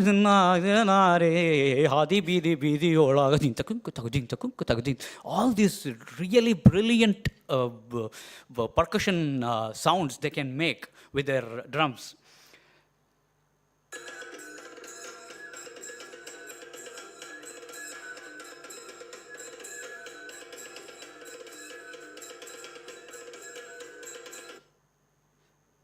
And how is it taught? So they follow what is known as Ajjana Paddhati. Ajja is a grandfather in Kannada, actually maternal grandfather, but yeah, the Tata is used for paternal grandfather, but they use it interchangeably. So Ajjana Paddhati, so the grandfather tradition, where you learn it from your father, he learned it from his father, the word of mouth, the oral tradition. And they imbibe what are known as takkus. These are rhythm cycles, like the talas, 8 to 10 talas, and they use them in different combinations and depending on the context. For a funeral, it's a different tala. For a wedding, it's a different tala. So as mentioned earlier, these 4 instruments are a must, and they call their ensemble as a tanda. And it's also called the Koragara Dolu.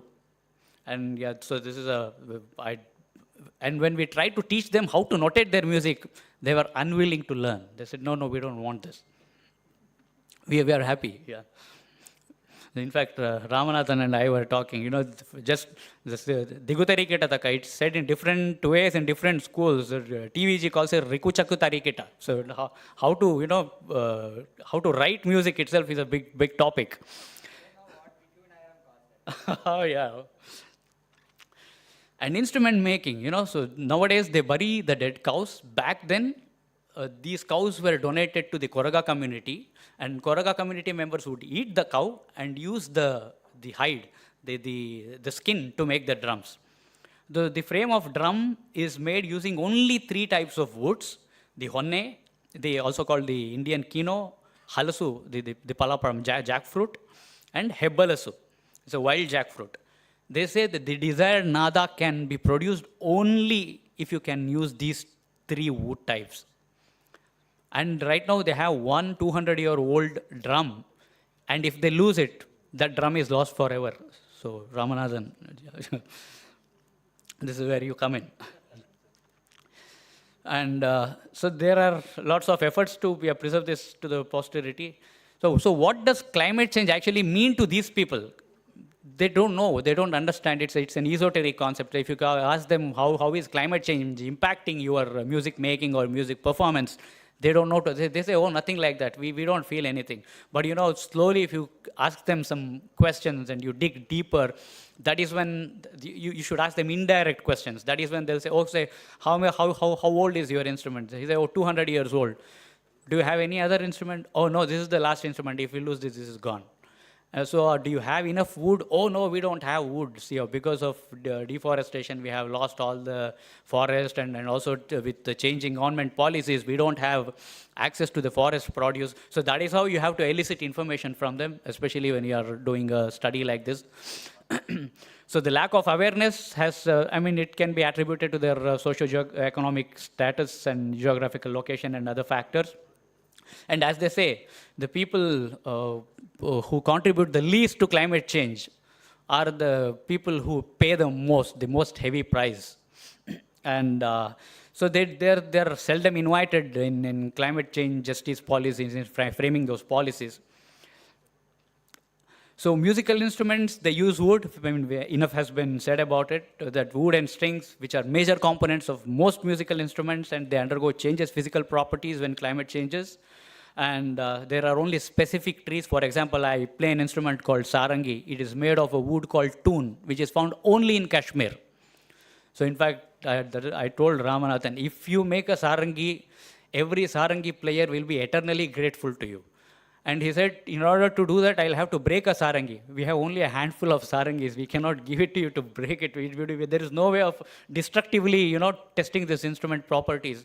There was a sarangi maker, Masita, from Meerut, who died in utter penury.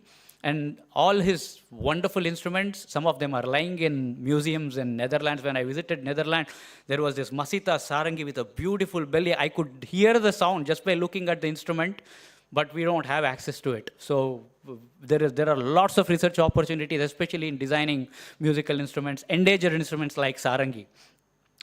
And global deforestation has resulted in loss of 2.3 million kilometers square of forest. And within India, 2.33 million hectares of tree cover with an annual loss of 0.62%. I mean, it's non-trivial. In addition to threats of climate change, there are also the government policies which are changing, which makes it really incredibly difficult for these people to make their music. I think, that's about it. So our hope is we should be able to engage with them and get their instruments and may design them and may assure them that their instruments would not be lost, and we can preserve those instruments to the posterity with collaboration from scientists and musicians. They should be taught to write their music also. I mean, somehow they should be convinced. Yeah, that's it. Thank you very much.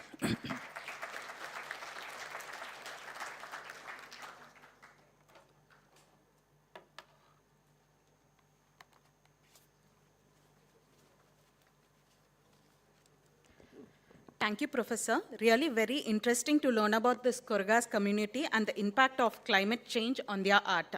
Now I welcome our esteemed director, a man of distinction, a constant motivator to honor our beloved speakers. Welcome, sir.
Yes.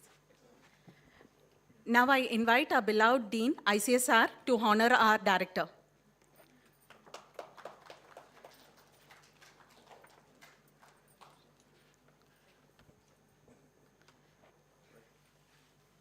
Actually, I should honor the Dean and the ICSR for all this. Anyway, I'm accepting this. But great work done by the entire ICSR team and Manu. So please give a big round of applause to them.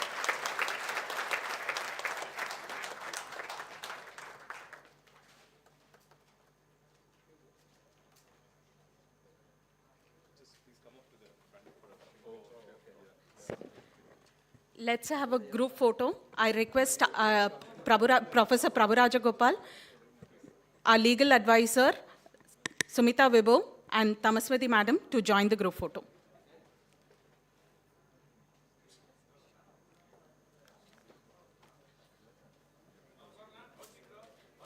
I request Dr. Dara Ajay, head TTO, to join the group photo.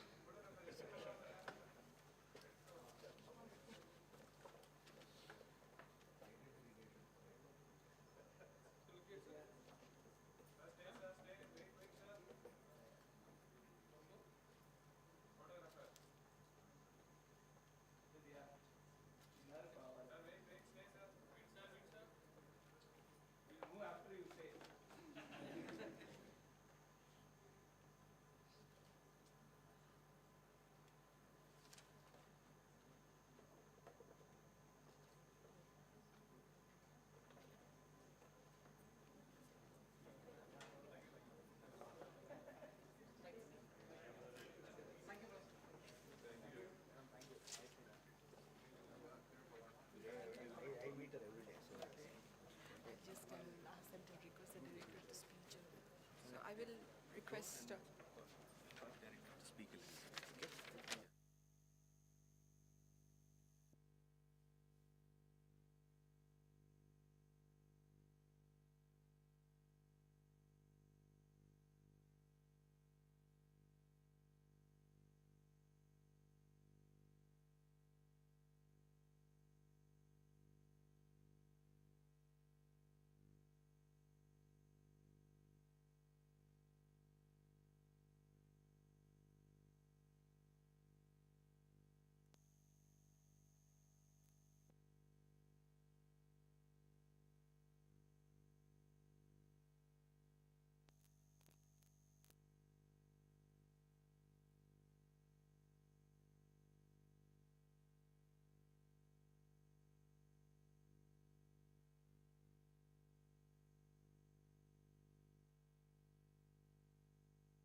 We will now turn our focus to our young entrepreneurs, emerging entrepreneurs from IIT Madras and the country. And also, on this occasion of the World IP Day, we also spotlight IIT Madras's ongoing efforts in fostering deep tech innovation and impactful commercialization with IITM Incubation Cell and the School of Innovation and Entrepreneurship at the heart of this transformative journey. So I'll give a very quick background, and then I will invite our director to say a few words and make some announcements as well.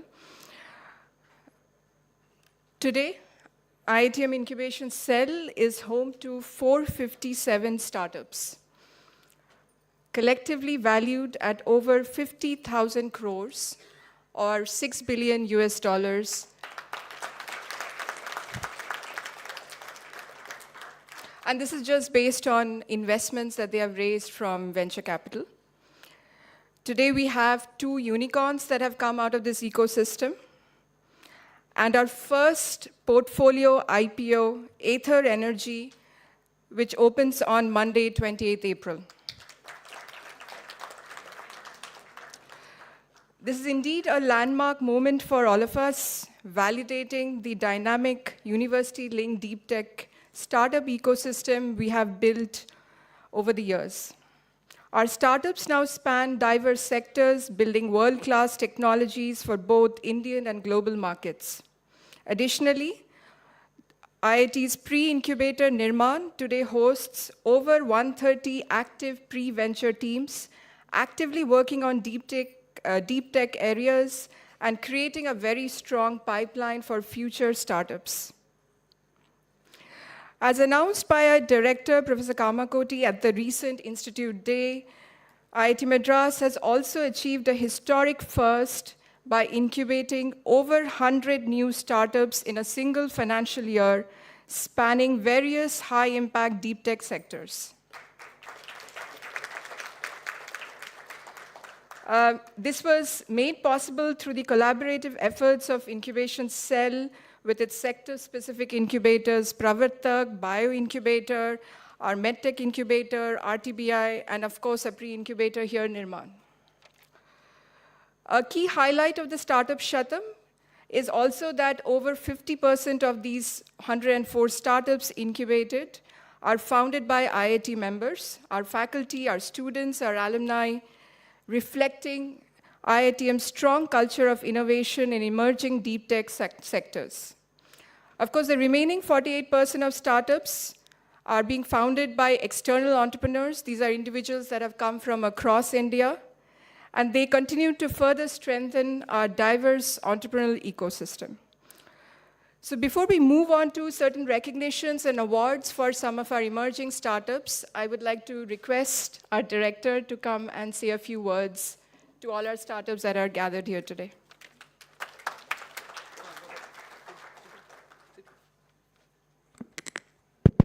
So friends, a great day for me. I again want you to give a standing ovation to this team. This is what IIT Madras means. And we are now setting a trend which no other institution could have tried. Every third day, a startup is incubated in our campus. And that brings us a lot of josh, a different direction in which academic institutions are proceeding. Thank you very much. Friends, these are again startups that have come not just out of, typical app development or that nature. Now, I just want you to show you, it's not moving, the previous slide. Can you go to the previous slide?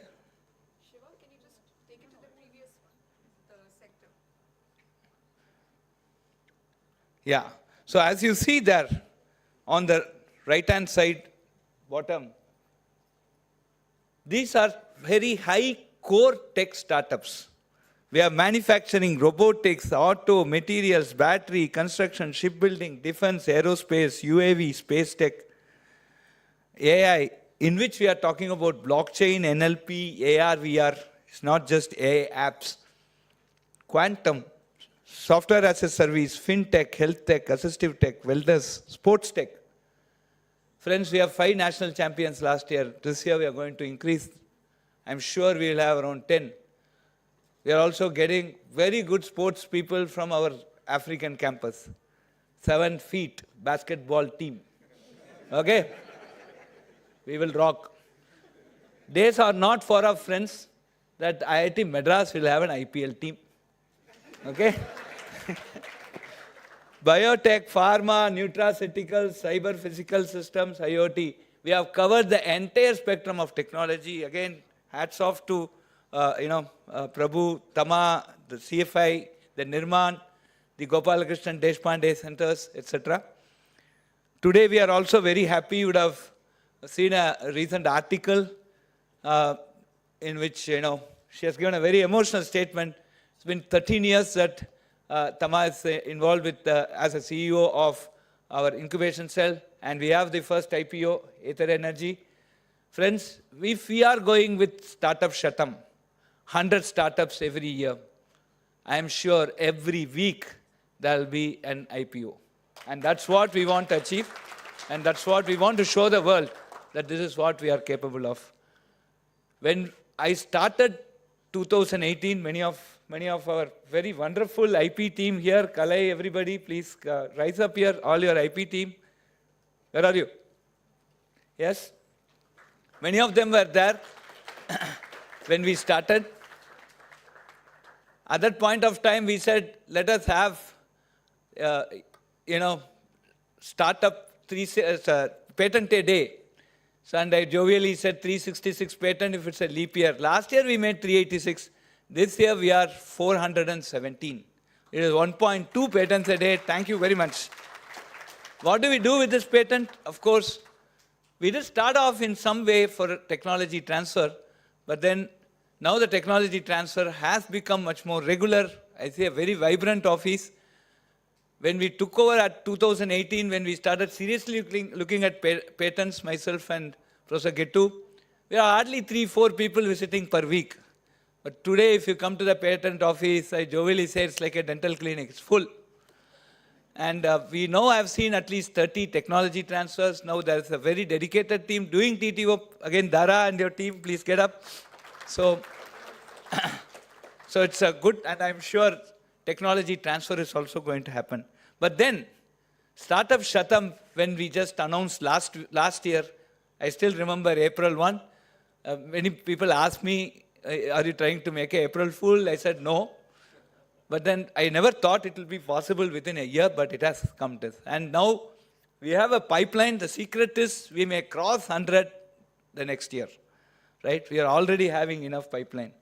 And we will make lot of effort. Now we are trying to form a very strong committee comprising investors, comprising the who's who have taken a lot of small companies to Unicorn. And we will see that all these startups, that's the way I think lofty goal. Many people say karma daydreams. I said, at least I'm dreaming, right? So let us dream that, but we will try to make each one of them a unicorn. We'll attempt for it. And I'm sure we will be successful. So days are not far off, friends, that every week we'll have an IPO. 52 IPOs, right? Let us start aiming for it. And only when we aim, we will reach that goal. So thank you very much. And what these things mean, then what does it mean back to the administration, right? When we started talking about music, we got a brilliant idea. It was a team. We have been working with Ramnathan, Deepak, and all of us. And now we are going to build a state-of-the-art culture center. We have been going to name it with Maestro Ilayaraja. We just had the Bhumi Puja a few days before. And what came out there, we were looking at new technologies. We want to make it, every time we spend a lot more time on this electronics. And every time this electronics fail, I'm very happy today we don't have a disturbance here, poing, all these sounds. Okay? We want to have a completely electronics-free, pure music. What does it mean? What are novelties? So when we start working on it, we started saying that let us have a bamboo-based construction. And then how can we make it acoustically beautiful, acoustically, fantastic, at the same time aesthetically beautiful. So we start working on it, and I'm sure it's going to be at least a couple of MS theses and a PhD thesis could come out of it, right? And now I just want to show you, I just want to end this, my talk today, with what our engineering unit, along with some of our faculty, have created as a conceptual design for which the Bhumi Puja is already over. We also identified a person in India who can do this from Delhi, and then what we will see in the next 9 months. I just want to see how our creativity is going on and what IIT Madras Friends means in terms of exploration. Nandini, can I have the video?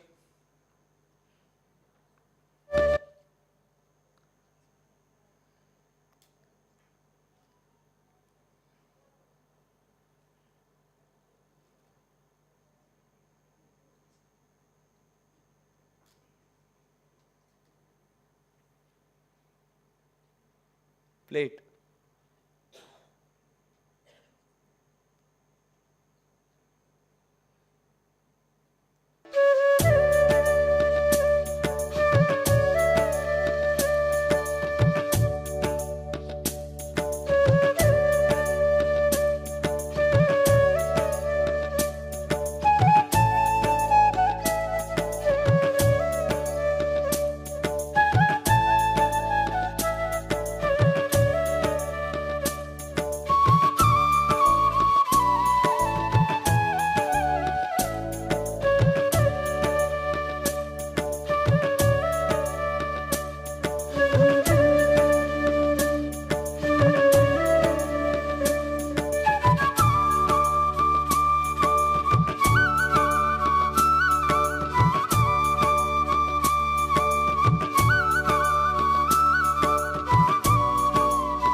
Friends,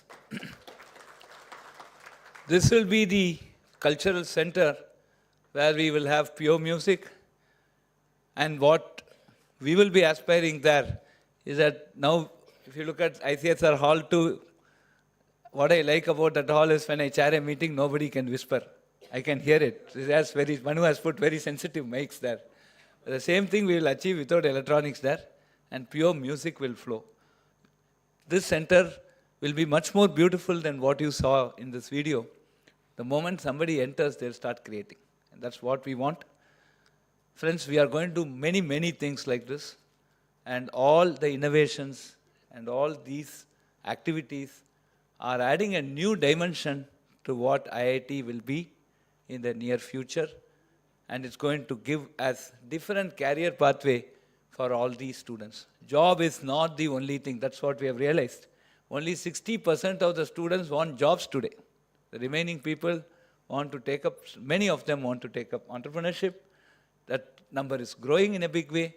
Many of them want to do, we had a meeting where we asked how many people want to go to civil services. At 400 people have turned out. And all of them are graduating next 2026, right? And then there are a lot of people who want to, go into many of these social related activities, not just mundane jobs. I think that's the next generation, and that's what the next generation wants. And that's what India, Viksit Bharat 2047 also wants. We want more employers and then employees. And then if NIRF, one institution doesn't do it, who else will do it? Now, the dream now is, I'm sure, on this November 1, 2025, Prabhu, we can say, proudly we can announce that 20% of my graduating class is already CXOs. Thank you, friends, and this is what we assume.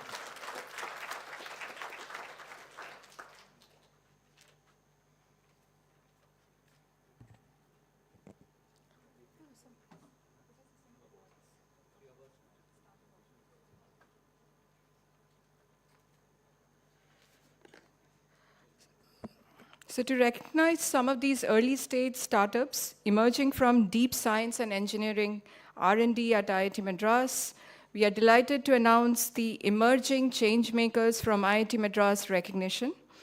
26 recently incubated startups will receive seed grant support to build their MVPs, fast-track their market entry, and scale their commercial activities. These efforts are made possible through the collaboration of the School of Innovation and Entrepreneurship. Thank you, Professor Prabhu and team. And the Office of Alumni and Corporate Relations. Thank you, Professor Ashwin and his team, particularly Vasudha. We thank IIT Madras for its unwavering support of the incubation ecosystem, and we look forward to further enhancing early stage capital access for all our startups. Jaya, if you can just get the announcement started. Thank you, Tamasuti. Gives me great pleasure to call out the names of the select startups for the seed grant support and recognition. Your names will also be presented on the screen, and I invite the founders to the stage as your startup name is announced. But please do stay back because there will be a collective photo with the IITM director and the other dignitaries. I request Professor Manu and Professor Prabhu to join the director on the stage. Professor Kamakoti, please. Yes, so the first startup, Matterize 3D, developing an AI-driven platform offering end-to-end 3D printing solutions for streamlined additive manufacturing. I would request an applause as they come. I know it's going to be a bit of work, but these are our startups, so please.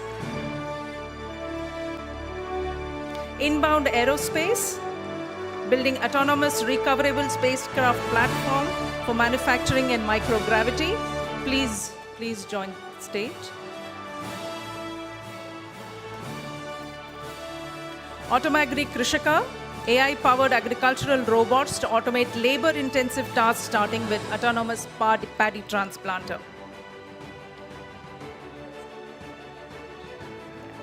Sukoon, smart climate-controlled wearables designed for industry workers who work in extreme temperatures. Falgun, please.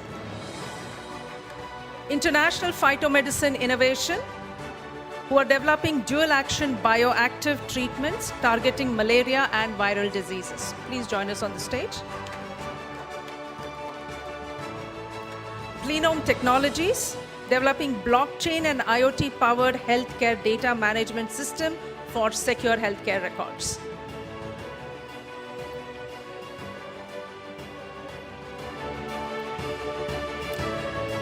Macintel, which is building a industrial IoT-based platform to analyze OEM product lifecycle data while supporting development of custom test rigs, ensuring production reliability and product quality.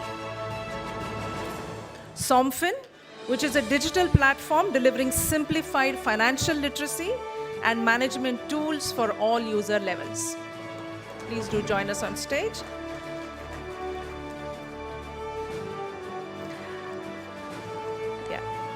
XIYIZI Folding Company, SaaS platform which enables designers to create, simulate, and print intricate folding designs, including pop-up books and packaging.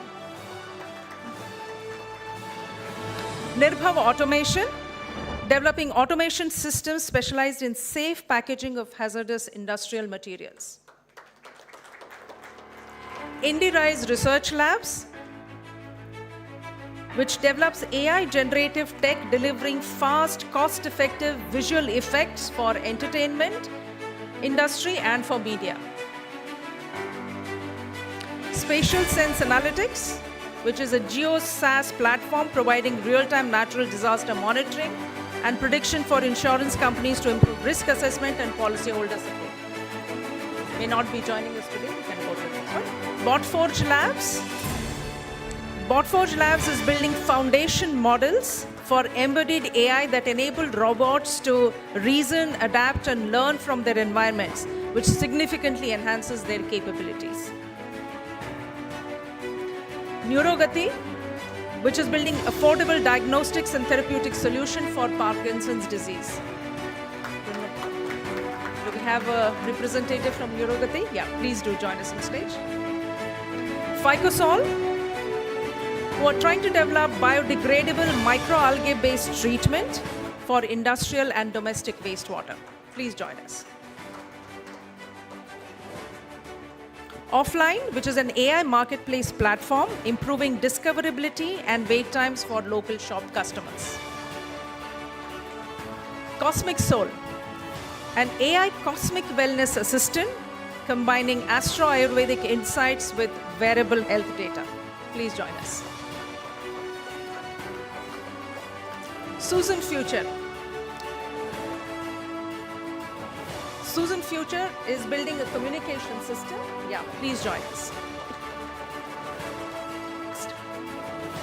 eWeb Store, building a multilingual AI website builder using voice commands for rapid and accessible site creation.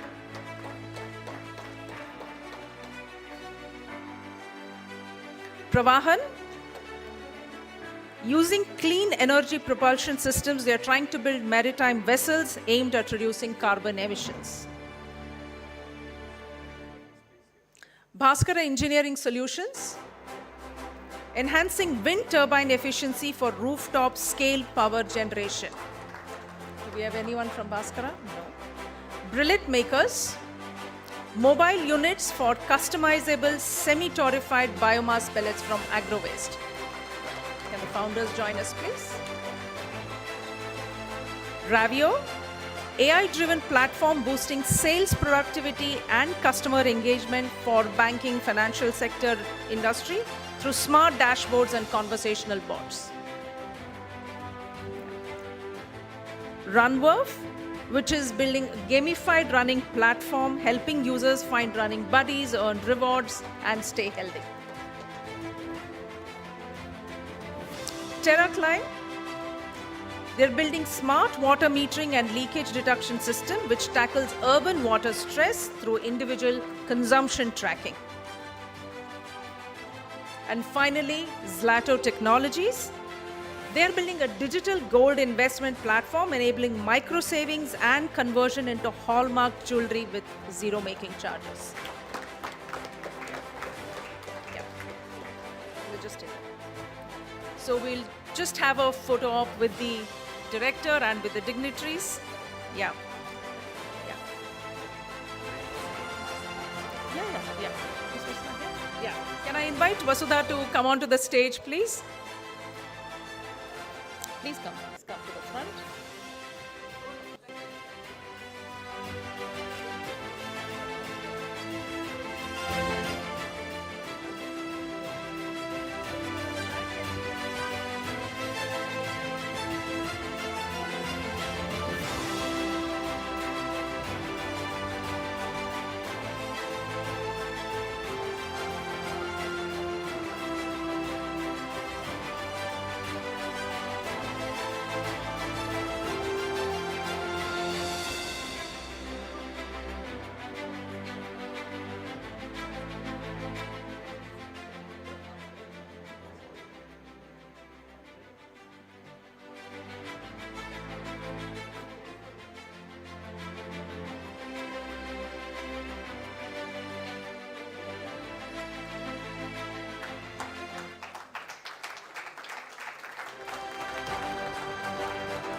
Yes. Yeah, till things settle, once again, a big round of applause for all our emerging change makers. Now we move to the Startup Tech Pioneer Awards. IITM Incubation Cell is now in its 4th year of celebrating the World IP Day, and we are extremely proud and excited to be carrying this tradition every April. This year, of course, is very special because we have a larger innovation and entrepreneurship ecosystem at IIT Madras who have participated in this. The Startup Tech Pioneer Awards is jointly presented by IIT Madras Incubation Cell and IIT Madras School of Innovation and Entrepreneurship in collaboration with IITM IP Cell and Technology Transfer Office, ICSR. We are also very grateful to IITM's distinguished alumnus, Mr. V. Shankar, also IITM IC board member and founder of CAMS, for his generous sponsorship of these awards. We received over 90 applications from across the country, and yesterday, April 25th, we had the top 17 startups who pitched before a distinguished panel of jury members, and today, now, we will be announcing the winners. So, in the first category of Excellence in Technology Innovation, which recognizes early-stage pre-revenue startups, the runner-up is Joint Sync. Do we have Joint Sync with us today? Please come to the stage. Joint Sync is a wearable rehabilitation system that provides real-time monitoring of muscle activity, strength, and range of motion, enabling progressive personalized recovery protocols to restore shoulder function and prevent muscle atrophy. They received 75,000 cash prize. Congratulations to Joint Sync.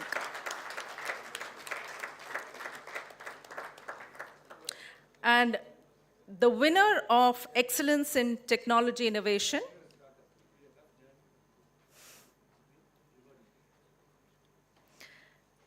is Intuit Services, who are unable to join us today. Yeah, they're and Dr. Tamaswati will take it on their behalf. Incubated at IITM's Pravartak and IIT Mandi, Intuit has developed innovative, low-cost, and patented systems for monitoring landslides, weather, and air quality. These systems leverage IoT, AI, and all leading technologies to provide real-time alerts and predictive analytics for disaster preparedness. They received 1.25 lakh in cash prize. We now move to the second category of commercial impact, which recognizes startups that have demonstrated growth in revenue and market expansion. The runner-up is U2 Energy. Do we have U2 Energy here? Dharmik, please. This is part of our IITM IC Daimler joint incubator, and they are building electric refrigeration systems for cold chain logistic vehicles that cut running costs by 80% by operating independently of the vehicle's AC using a lithium-ion battery. Congratulations to you two, who received 75,000 cash prize. And the winner of the commercial impact category is LifeSpark Technologies. Do we have them here? Not reached. Okay, there is. Incubated at Sign. Dr. Tamaswati, maybe you can just receive. They focus on, incubated at Sign, IIT Bombay. They focus on innovative solutions for chronic neurological conditions, especially Parkinson's disease. They receive 1.25 lakh in cash prize. A big round of applause for all our winners. Apart from the cash prize, startups have the opportunity to incubate with IITM IC, receive licensing support from IITM's Technology Transfer Office, and they also receive up to $25,000 cloud credits from Amazon Web Services. Congratulations to all of them. We thank all the finalists who have participated. And so will Back to Professor, my colleagues. Yes. will Professor Prabhu be No, saying? IPM. Okay. Back to my colleagues at IPM. Thank you so much.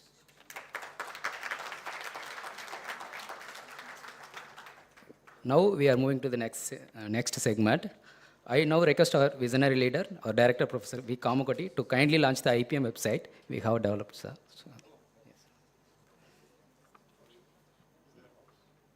Yes, sir, we'll be. Slide. They're playing.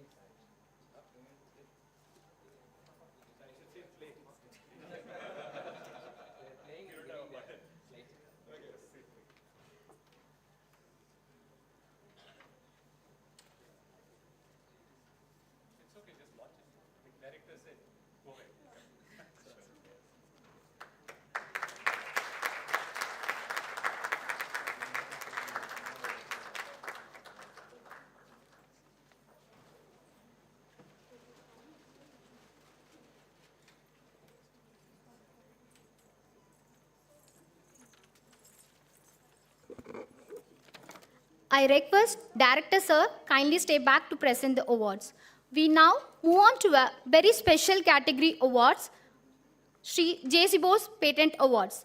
These awards were initiated by our alumni in 2012 and first awarded in 2013. This prestigious award celebrates faculty, students, and others associated with creating the IP. The first category is Test of Time Innovator Award.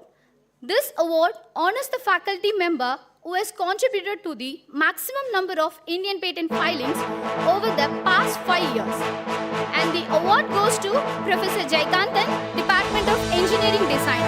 We welcome Professor Jayakanthan sir to come on to the dais to receive the award. Professor Jayakanthan is a visionary researcher whose work continues to inspire minds at IIT and far beyond.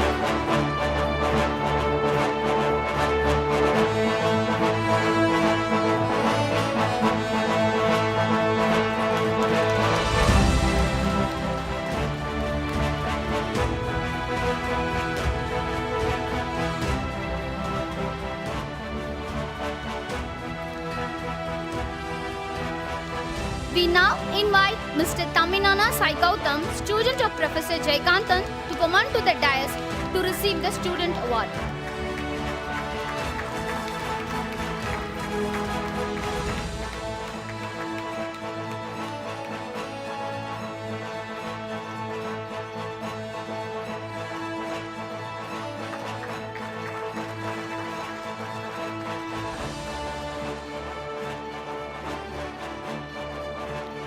The second round of awards under the J.C. Bose Awards relates to Maximum Commercialization Test of Time Revenue Generator Award.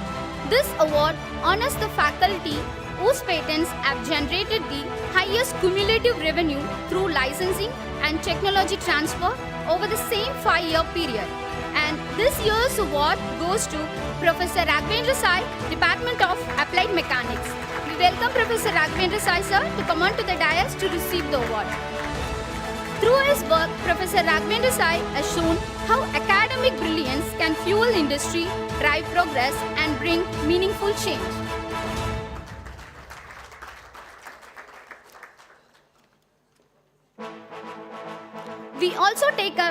We also take a moment to recognize Mr. V.V. Lakshmanaswamy, who played a vital role in this journey. Your contribution has helped turn innovation into lasting value. We welcome Mr. Lakshmanaswamy to come on to the dais to receive the Student Award.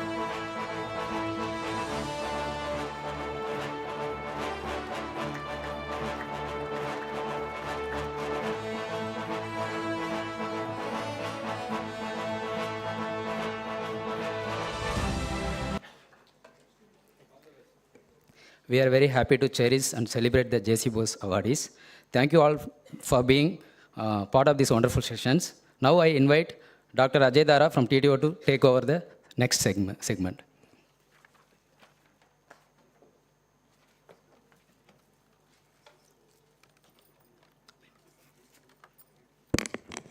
Greetings from Technology Transfer Office. Immense pleasure to be celebrating this World IP Day.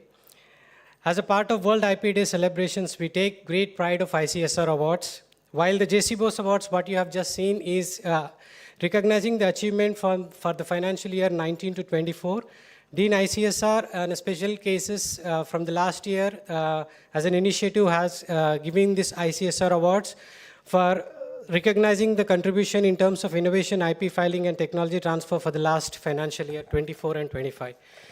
So the first award for the maximum patent monetization goes to Professor Radhakrishna Ganti. Please give a big round of applause. Professor Radhakrishna Ganti's invention in terms of 5G has been the biggest deal of the last financial year. This has been translated to Tata Groups and indigenously developed 5G technology commercialized indigenously by the Indian industry partners. Congratulations, sir.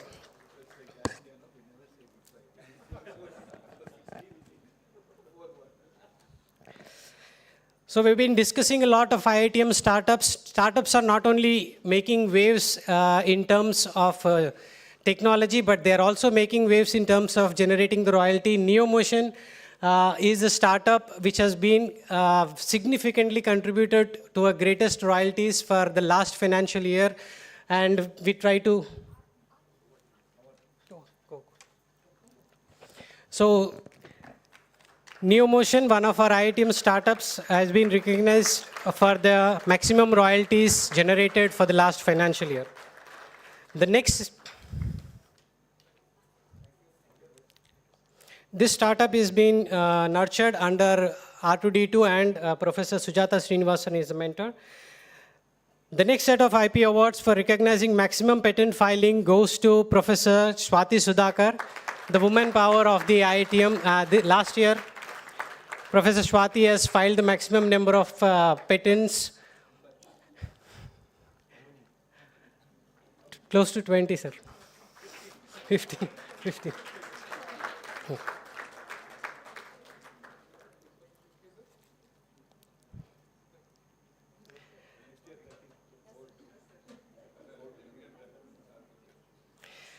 So recognizing the student in the same category for maximum IP filing again goes to woman inventor, Miss Abhinaya.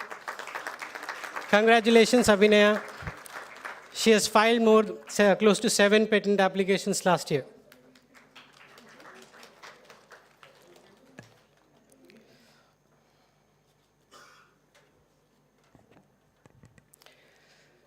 Innovations, when nurtured with intent and purpose, finds its way into the world, not just as an idea, but to make an impact. Technology Transfer Success Stories Compendium showcases innovations that have successfully made the journey from lab to market, creating the real-world impact. So we request the esteemed chief guest to release the compendium book, which is discussing about patent IITM Madras Patent 2 Products, TTO Compendium. This lists close to 20 technology transfers which are working in the market, and all the prototypes along with their products and the various details, what are the IPs which have been involved, and how the technology journey has gone from TRL 1 to TRL 9 is also has been explained by one of the case studies of Professor Sai in ChemBio. And last year we have close to 26 licensing done, which is approximately one licensing one licensing in 2 weeks, which is very good. Approximately we are making 2 licensing a month and close to 2.5 to 3 crores a year as a revenue generation, sir. Thank you very much. We request you to please kindly launch the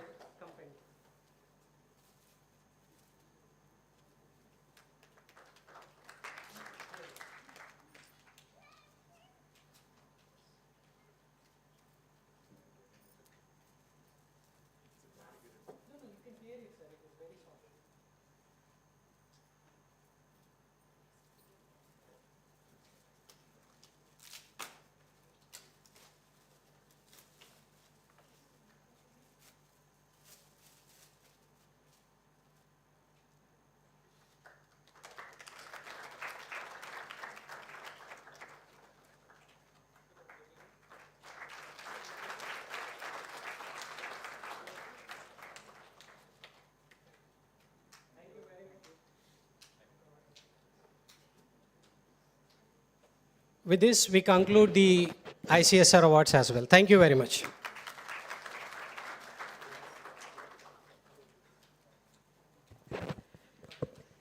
I request our constant motivator and supporter, our legal advisor, Ms. Sumita Vibu, to deliver the vote of thanks.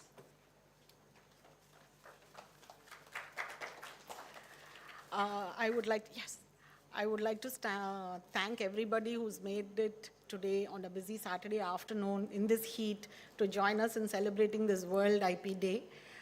First of all, let me thank the professors of IIT Madras and the students for their incredible inputs that give us, to achieve this target set by the director, without whose support we wouldn't be here.